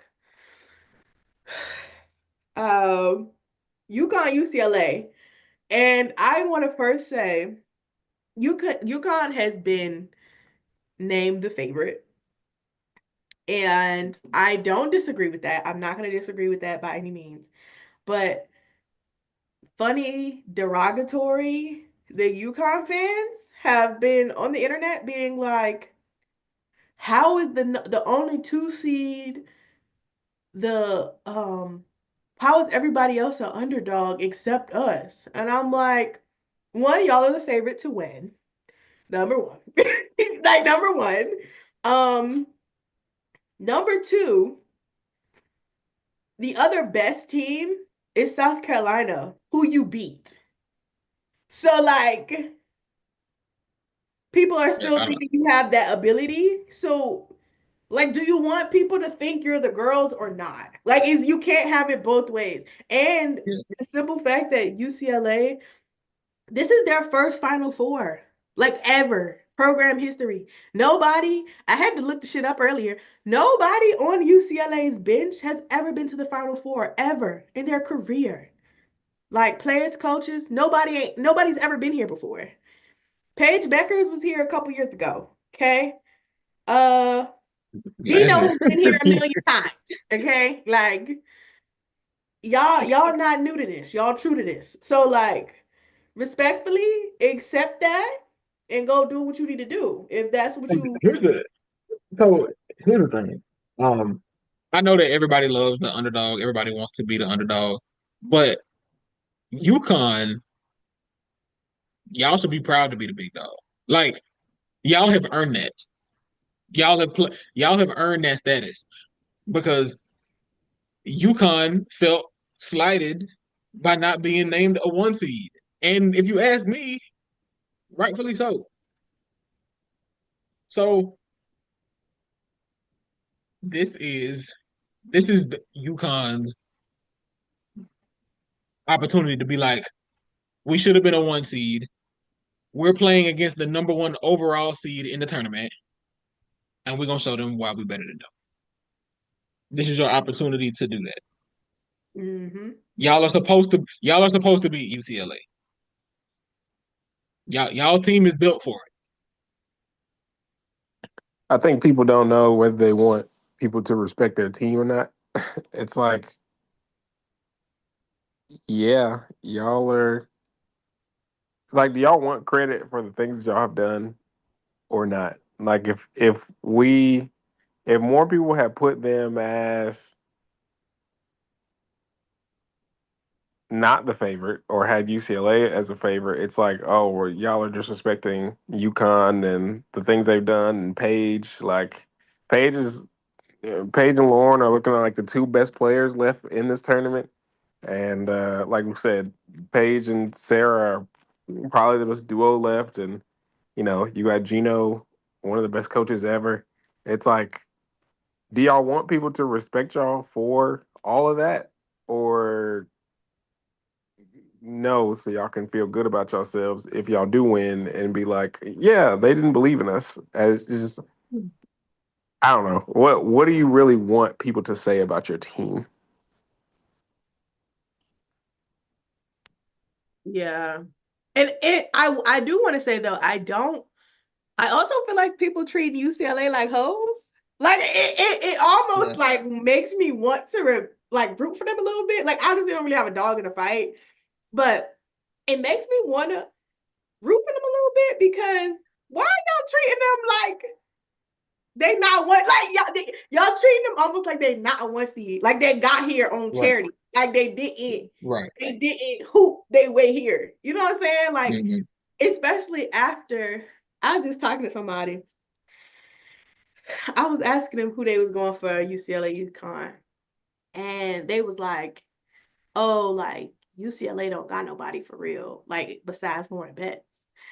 And in my mind, I'm like, Lauren Betts is a fucking enough. Like Lauren Betts been beating business up all year. Like I'm really starting to get offended on Lauren's behalf because why y'all keep acting like that's not enough? But I was like that, but she was like, yeah, like UCLA don't know how to play, without Lauren Betts. And I was like, they just beat LSU without, I mean, not without Lauren Betts, but without Lauren Betts. Like, that's really what they thing is. You know what I'm saying? Like they literally held on anytime anytime UCLA needed to rise to the occasion, they have. And so I don't understand why we treating them like kids who just like who ain't never hooped before. Like, I get they've never been here and I understand that like the Final Four could be daunting, but like it should be a close game, guys. Yeah. I don't expect them to get whooped, like have some pride. But I don't know. It's been kind of odd to see. I don't think I've seen a single person who is rooting for UCLA, which is weird. Yeah. I think um the same way that I said if you're a UConn fan, y'all are the big dog because y'all have earned that. And y'all should feel like the favorite. Y'all should feel like y'all are supposed to win. On the other side of that, if you're UCLA, you should be like, we're the number one overall seed in this tournament. So, think about this: we are the number one overall seed in this tournament, and we are being counted out. Mm-hmm. Like that should be enough to say we got to get this all we got. Yeah. No So, stone unturned. right. So in the chat, question is, who does UConn put on Lauren Betts and who does UCLA put on Paige? Um, I think UCLA put. I think they might throw a couple of different looks at her. But I think if they're smart, it'll either be Hawkes or Dugalich. Those are my like first two up. That's who you put on her. Um, they're both pretty long, pretty quick. They don't have to score too much. They can, but like, you know, they can kind of dedicate a little bit of energy. If I'm UCLA, that's who I'm probably gonna put on Paige. Lauren Betts though, probably Jonna. She's 6'5". She's 6'5". I do wonder what their approach is gonna be because UConn can score. You know what I'm saying? Like they're not like a Texas where we really need y'all to not do nothing. Right? Like I think scoring wise, they could go band for band. So I don't know. Probably I would probably say Jonna first, and then like I wouldn't be surprised to see them do like a double team moment. Because I feel like that's the thing that's worked best against Lauren is a double team. Um Yeah. and both Jonna and Sarah are pretty mobile, so like it could work. Yeah. I think I agree with both of those. I think you kind of I think that's the route that you have to go. I do think UCLA starts off with Gabriella Jaquez. I mean, Paige is basically wing sized anyway.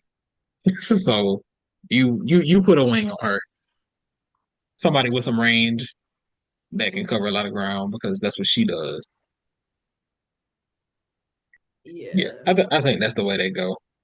Um, as of right now, UConn is a 7.5 point favorite in this game. I believe the game will be closer than that, What do you see? but I do think UConn wins it. I feel like I need to root for UCLA. Like it's a little upsetting to me that nobody's voting for them. Like I will say I did think that UConn would be like if they were gonna win a championship in the next like 5 years, this year is the year Year, they yeah, gotta I lock agree. in. Um, so I think overall I did pick UConn, but like I'm gonna root for UCLA. We're gonna, you know, don't let me down, Lauren. Matter of Yeah, fact, I'm just I'm gonna say like you say. I just hope everybody has fun. yeah, Like everybody like that's it. like I don't want to. I just yeah. It's Also it's it's wanna tough though. one other thing I want to say before we talk about transfer portal. I know we've been here for a little while. Um, People have been kind of talking crazy about Kiki Rice. But I'm going to shout my sister out because one of the things that I used to not, the one thing that scared me about Kiki Rice's game is that she would sometimes think that she's the big dog. And she would think she's the big dog in the wrong moments. And my sister has reeled that shit in. I don't know what Corey has said to her, but she has reeled it in. You know, she is beating the not PG allegations. You know what I'm saying? She is doing things, okay? And so I have to give her ones for that.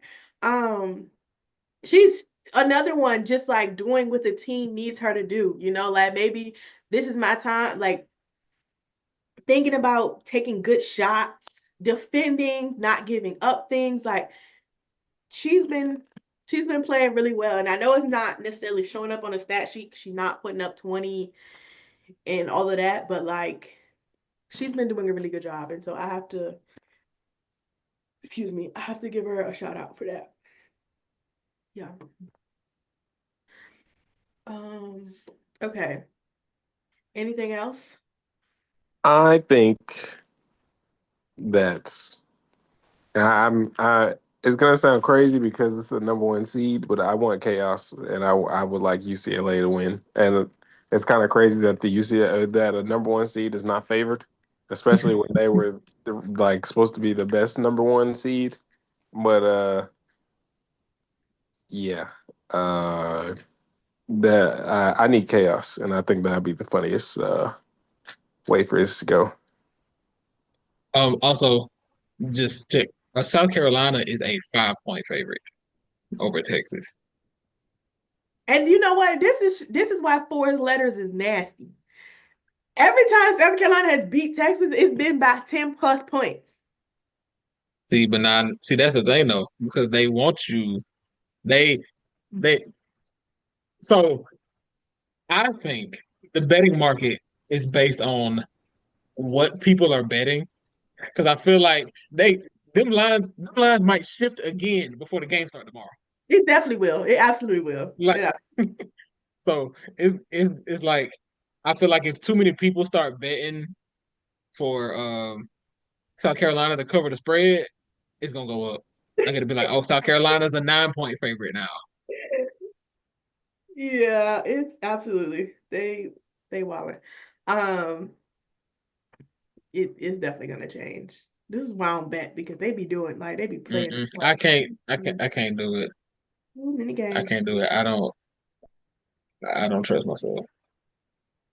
Because the thing about betting is you go into like, oh, I know what I'm talking about, and then college basketball happens, and you just like, oh, okay, well, That's, never I, mind. I don't even be trying to bet on the NBA. Like my every now and again my brother will call me and be like, "Oh, who you think gonna like win?" And I'll be like, oh, well, it's Halliburton playing the Raptors, right? Oh, he should beat their ass. And then he has the worst game of his life. Don't ask me nothing else. Don't ask me nothing else. Cause like they not being for real. I don't no, I'm not. Mm-mm. When people call me about betting advice or ask me about betting advice, I will give them advice, and I have to hit them with the. But I don't know though, because Like, look at you. you're not about to tell me. Don't be mad at me if you don't hit. Yeah, like That's all I ask. like Sports change so often, and anything can happen. And I don't. I don't need you being mad at me when this shit don't work out. yeah, bro, it's not. I can't help you. I don't know what be going on with folks. Motherfuckers be waking up on the wrong side of the fucking bed. Look, can't do it. Um, In the all chat, right. we got a Terry Rozier B points Shaven in the chat. I just had to say that because No, that fucking video is it Terry Rozier? I think it is, where it's like, is he another player who has the betting allegations? Because yes. there's that one video where he like fucking throws the ball like to the fucking no, bro. He going to jail, bro. Because the way he like threw the ball and he threw it so lazily, like he knew immediately when it left his hands that it was gonna be a turnover. And he started jogging back. Bitch, you better sprint. Like, what are you doing? Like, oh my God. That's the funniest thing of all time. I can't lie. Like, whew, these boys is not beating the allegations at all.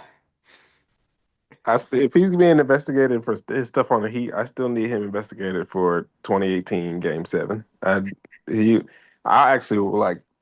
I would never forgive him for that, I'm Oh, so that was when he was with Boston, right?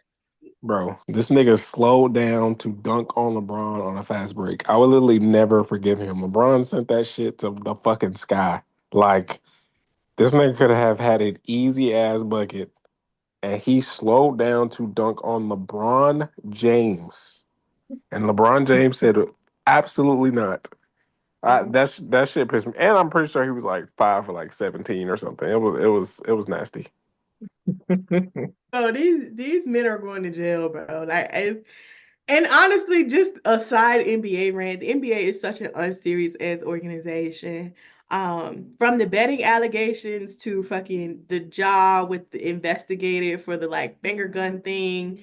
When So, I have seen so many people do that, isn't Dyson Daniels thing like that? Like, yeah, it's what funny are we doing? because it's funny because they wrapped up the investigation today and it was like it's nothing really. It was like we knew that. What we talking about? Like what are we talking about? That's It's what I'm like saying. now That if it's I do understand they just like, hey bro, please don't make us have to talk about you unless you hit a game winner, which he just did. He just did. Good for Ja. a job. No, look, listen But to me, but man. it's just like, bro, please don't make us have to talk about you anymore. Like, I'm can telling you you, just bro. can you just keep a low profile, please, If until the the playoffs start? NBA wants to waste money, I am always available. I will even do the fucking fake consulting that y'all doing. Like, let me put in my fucking, I got you. I will do all the investigations. I'll even put out a Twitter thread. You know what I'm saying? I got you. Just spend the money with me. I don't know who y'all giving it to right now, but like, they don't need it as much as I do. I'm just saying. Um, Let's get into this portal because oh girl, this portal is okay. So some of the all right, how do we want to do this? Do we want to just go I'm through the looking. top I was trying to people find you're most surprised about? Maybe. okay, biggest surprise. Well, we have to start with Olivia Miles. Like, what do you mean? What do you mean? The projected number two pick Number in the two pick, bro. WNBA draft, has decided to enter the transfer portal instead. Like, if she had just said, I'm gonna go back to college and play one more year at Notre Dame, like, get it? Like, rock out. You got your COVID year. Why not? But entering the portal, and not just that, a lot of her teammates seem to be following suit. Listen. What is it? It was well, how many seniors they have? 7? They had 7 seniors, bro. Like There they are, weren't gonna have a team peer anyway. But like it's yeah, really there like they really don't have one now. right now. So it says there are two players that are returning to Notre Dame. I, I don't even, and you know what? Honestly, I'm going to continue the rumors. Neil Ivy is going to take the job at Georgia Tech. Nell Fortner just retired, so she's out of there. The girls are getting a head start. Um, yeah, that's the rumor I'm starting. But when the Olivia news dropped, I swear to God, I sat there for like 2 minutes because I was like, "What do you mean by that? Like, Olivia is doing what?" And honestly, I thought about that for hours, days later, even because I'm just like, where are you even gonna go? And then somebody was like, oh, Olivia Miles at Maryland. And I said, hold on. Actually, I'm glad she got in there. Let's expand that. Maryland? Duke? Care to pick up the phone? Now the streets are saying she's going to TCU, which Mark Campbell, I see what you did for HBL. Mm, I don't know. Are players going to just start treating TCU like a rehabilitation program? Hey, look, apparently Mark Campbell is the guy. He's the guy. He's the guy. Yeah, I noticed you saying a lot of players just seem to like him. Yeah. Like they might just gravitate to TCU. I think they said he worked at Louisville. I think he was recruiting at Louisville and Oregon. So like that's how all the girls know him. And I'm like, those are two programs who gets like pretty interesting like guards. So I'm like, maybe Mark is onto something. And he developed Sab. So I mean, I see the pipeline. I see what the girls are trying to get to. Um, so we'll see. But yeah, so out of Notre Dame, you got Olivia Miles, Kylie Watson, Kate Caldwell threw me. Okay. And I'm kind of hurt by it. I'm not gonna lie. I'm kind of hurt by it. I really wanted her to stay. And then Emma Reese, she didn't really play that much, so I wasn't surprised to see her go. Or really Kylie Watson either, because she didn't play last season either. Um, David Goodpoint is a good Christian environment, so that's probably why they pick at TCU. You know, one Christian school to the next. Yeah, I mean, I was gonna, a lot of like that the Notre Dame to TCU pipeline does make a lot of sense because of that. Yeah, she's probably the most shocking. My second most shocking is Cody. I feel like Mm, we yeah, knew, like, I mean, they were speculating like right after the game, but like, I didn't think she would do it. And neither yeah. did I It just think Sanaya Latson either. But yeah. both of them, See, I was I like, didn't know which one you were gonna say, but they were like equals to me. Because I was like, this is like, these are like Homer. Like, this is your, like, when you think about Ohio State, you think Cody McMahon. You think about Florida State, you think Sanaya Latson. It's like, now they both is like, girl, get somebody else to do it. It's like, yeah, it just feels like so to me. Cody just felt like the quintessential Kevin McGuff player. Like, like it just felt like she felt like an Ohio State player. So it is kind of odd. It is kind of odd to see her in the portal. And I'm kind of that's why I don't really have a grasp on where I expect her to go. me either. I think, they said her top options were, I remember LSU being on there. Let me see if I can find it again. Her going to LSU would be hilarious. I don't want it though. I don't think that's her bag. Like I get it. I don't know. I don't think that's the one she should do. Um did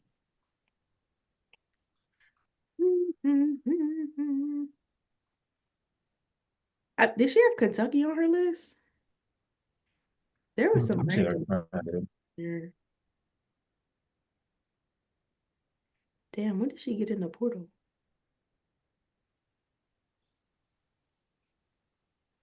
Was it before the Duke game?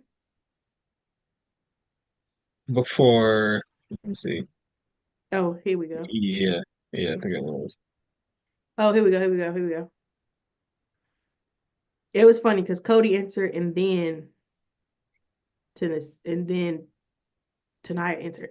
Cody's top four programs to keep an eye on for Cody McMahon are LSU, Tennessee, Kentucky, and Baylor. And none of them, I don't like a single one. Kenny Brooks doesn't deserve So certain things. And I'm gonna whack him just very briefly whacking him. That man, that nasty man, this man had 7 open roster spots, and he made one of his players, who is a Kentucky homer, mind you, she's been on that team for 4 years, who he said pretty much bleeds blue. He made her give up her roster spot. Bitch, you got 8 open slots. What do you need that? Like, what are you doing? What did you need to do that for? Just nasty, bad vibes. The Kentucky community is whacking him, and I hope they never take their foot off his neck because you're not going to win in these conditions. Anyway, Cody McMahon. I don't know if I like any of those programs. Baylor, though, could be an interesting fit because they just got Talia Scott and Joni Harris. mhm. So that could be a little fun moment. Yeah, I'm looking at this list that CBS put up, and they got LSU, USC, Florida State, Michigan, and Notre Dame. But Michigan um, is low key. yeah, I was gonna say, but this little blurb for Notre Dame says they don't have the luxury of waiting for prospects like Kate Koval to develop. So that has not aged particularly well. So maybe not. We get Michigan. Now, let me say this. Let me say this. Transferring from Ohio State to Michigan might be the nastiest thing you could possibly do. Points were made. Points were made. Points were made. I forgot they be beefing. But again, Silas Ward and Cody McMahon? Oh no, it's not. As if we only talking basketball, I can see it. But Mm, um, but that would be very nasty. I have to say. And isn't Cody like from Ohio too? yes, I'm pretty sure. Yeah, that'd be Pretty sure she was from that'd be something.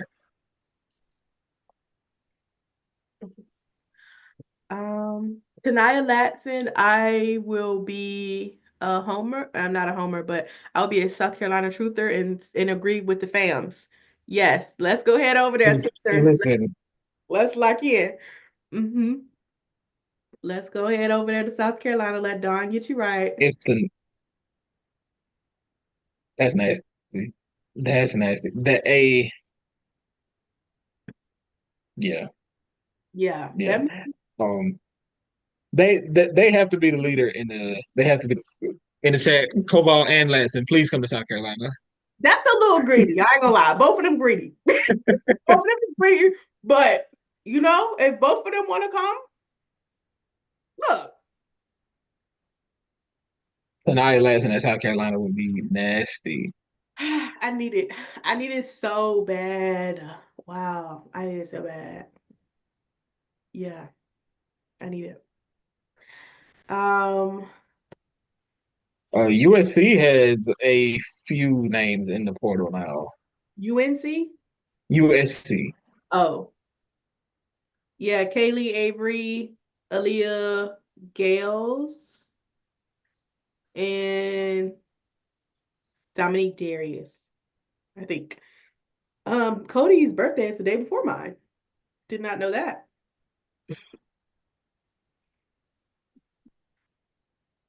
I was ready to say she's kind of insane, but then I was like, damn, does that mean I'm kind of insane? Wait a minute. Wait a minute. Not that, no, no, not, I wouldn't say that. I wouldn't say that. Other players in the portal. Jada Williams is going to my Cyclones. We are so back, bitch. Like I that like that. I like that a lot, actually. when I saw the announcement, I almost started crying. I was like, Bill went and did something for the program. Tony Brooks' help is on the way, sister.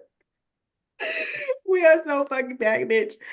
I'm so hyped. Like I don't. I mean, I still think they could get some other pieces out the portal, but you replacing Emily Ryan with Jada Williams, I will take it. I will take it. Yeah, you live with that. I'm gonna take that. Um, Samaya Smith out of LSU. Shocker. I was Actually, shocked. that's the one I was looking at. Yeah, I was. Yeah, that's shocking. I don't know where she's going, but that was shocking. But she could definitely Smile be. Smith and last year. Oh yeah, and last year. Funny. They are very funny. Um, Latasha Lattimore going to Ole Miss and Caitlin Peterson going to Ole Miss. I think both of them are like their top two scorers on their team. So I was like, okay, Ole Miss, y'all are trying to get in y'all offensive bag. I see you, coach. Yo, let's come on, girl. um, Yarden Garzone from Indiana. I did not expect her to go in that portal, but I think they was talking about Notre Dame not having any players. I don't think Indiana has a single player left. Everybody either graduated or got in that portal. Let me So see. I don't know what they finna do.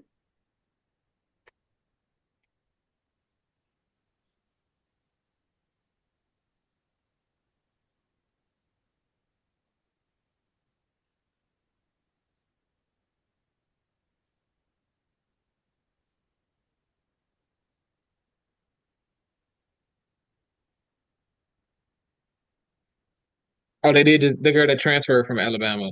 She actually did. She committed to Indiana. Oh yeah. Okay, yeah. I think she's from Indiana too. Oh, okay, that makes sense. Yeah, Um, she is. She's from Bedford. okay, yeah. Who else they got? Kiyomi McMiller, which is should be a surprise to no one. Anybody who Not, wasn't there. was not at all surprised. Um, she's the player, the freshman who kind of had a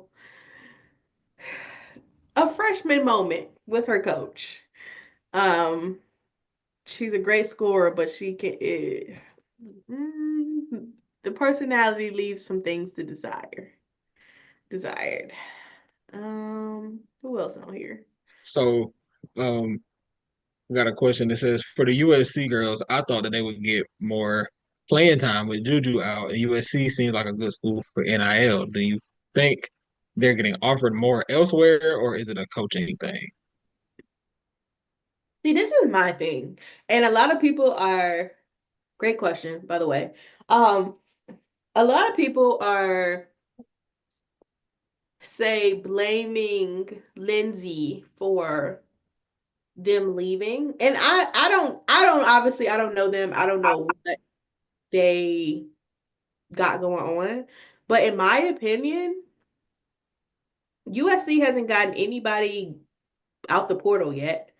So y'all were literally like those two were literally the next man up. Like the only reason why I think Avery or not Avery, Kaylee didn't start this year was because they had TVO, who was a senior. Excuse me. Do I think that TVO should have started? Not really. But I mean, a lot of coaches do the seniority thing. And I don't think TVO ended up playing that bad, but and I feel like the coach split their minutes pretty well, right? Like, and we always talk about it's not who starts, it's who finishes. And a lot of times, like, it felt like they were kind of interchangeable in which person would finish the games.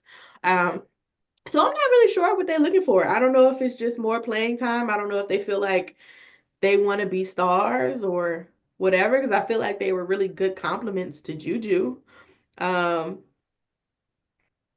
they played around her really well.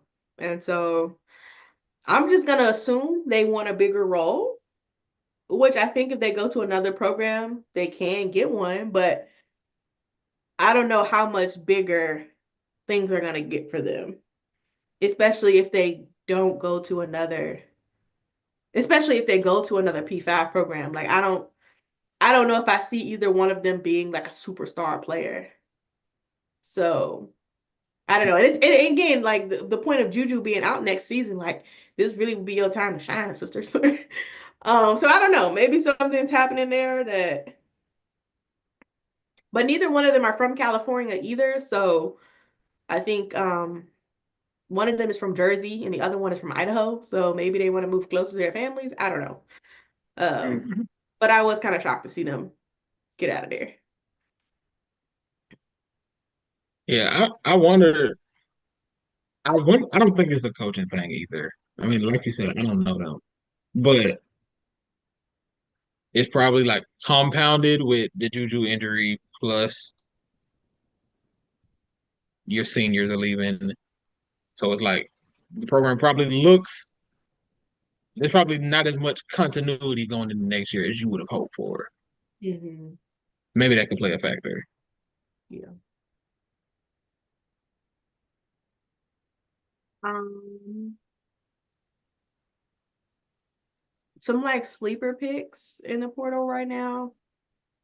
Tamia Scott, she played at Middle Tennessee the last 3 years. She was the girl, her and I think her name was Anastasia, were the girls who gave LSU a run for their money last year. Like when they was this close to losing, that was them. They was the girls. So I don't know. Keep it in Tennessee. Kim, go ahead pick up that phone, sister. Thank you. Uh, Bring her to I Bring know her that's no to Bible, but pick up that phone. yeah. Thank you. Um, who else in here that I'm like, interesting? Bria Cunningham, she was from Arizona. The whole Arizona team is also gone. I don't know how Adia Barnes has not been fired yet, but I don't know what they got going over there. Skylar Jones is also an Arizona player, who's very good and just a sophomore. So it'll be fun to see where she goes. Um,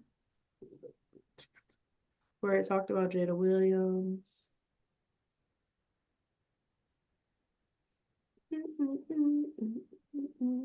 Talia Scott, we talked about her. Going to Baylor.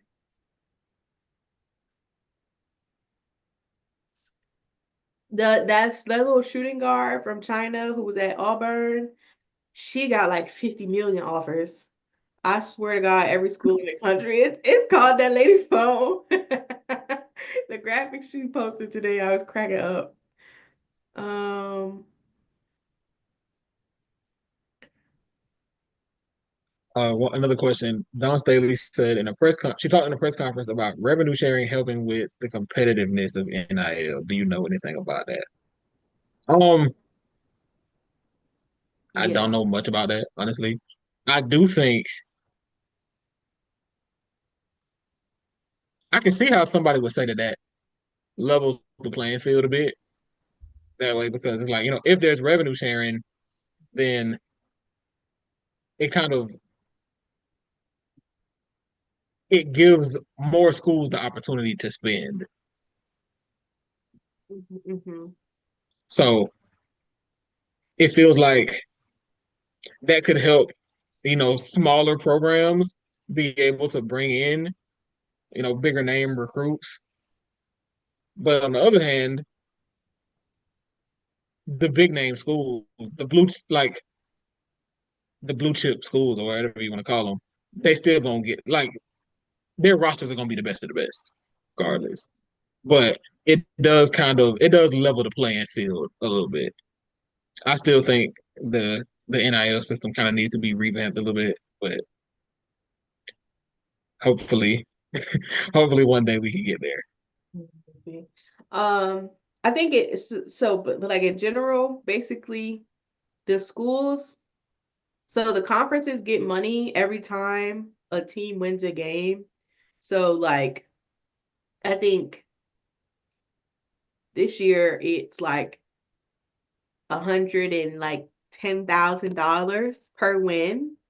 So like the SEC is rolling in dough essentially, at least out of round one, because they had what like 9 teams win and so on and so forth. So um I don't know how the conferences go about redistributing um what teams get or whatever, but I think it does help. Like, if you can at least get you some sort of team sponsorship or um even if they just get them the money for real.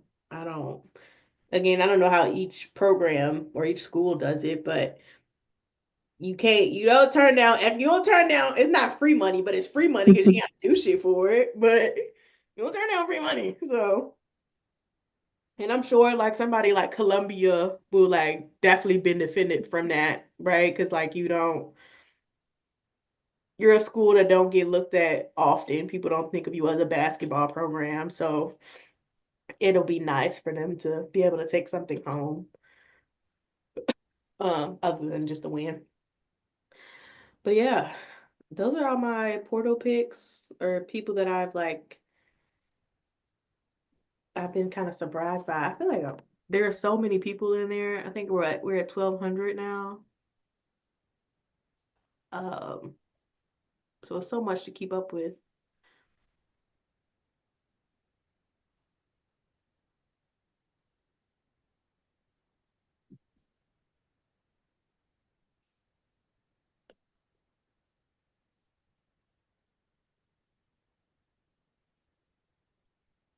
Ooh.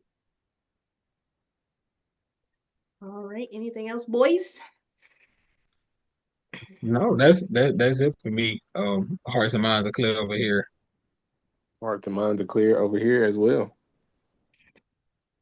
Well, thanks everybody for tuning in. This has been another episode of Pull Up 3. I'm Jamae, I'm Jay Trent. And I'm Paragon Dunn. and we are out.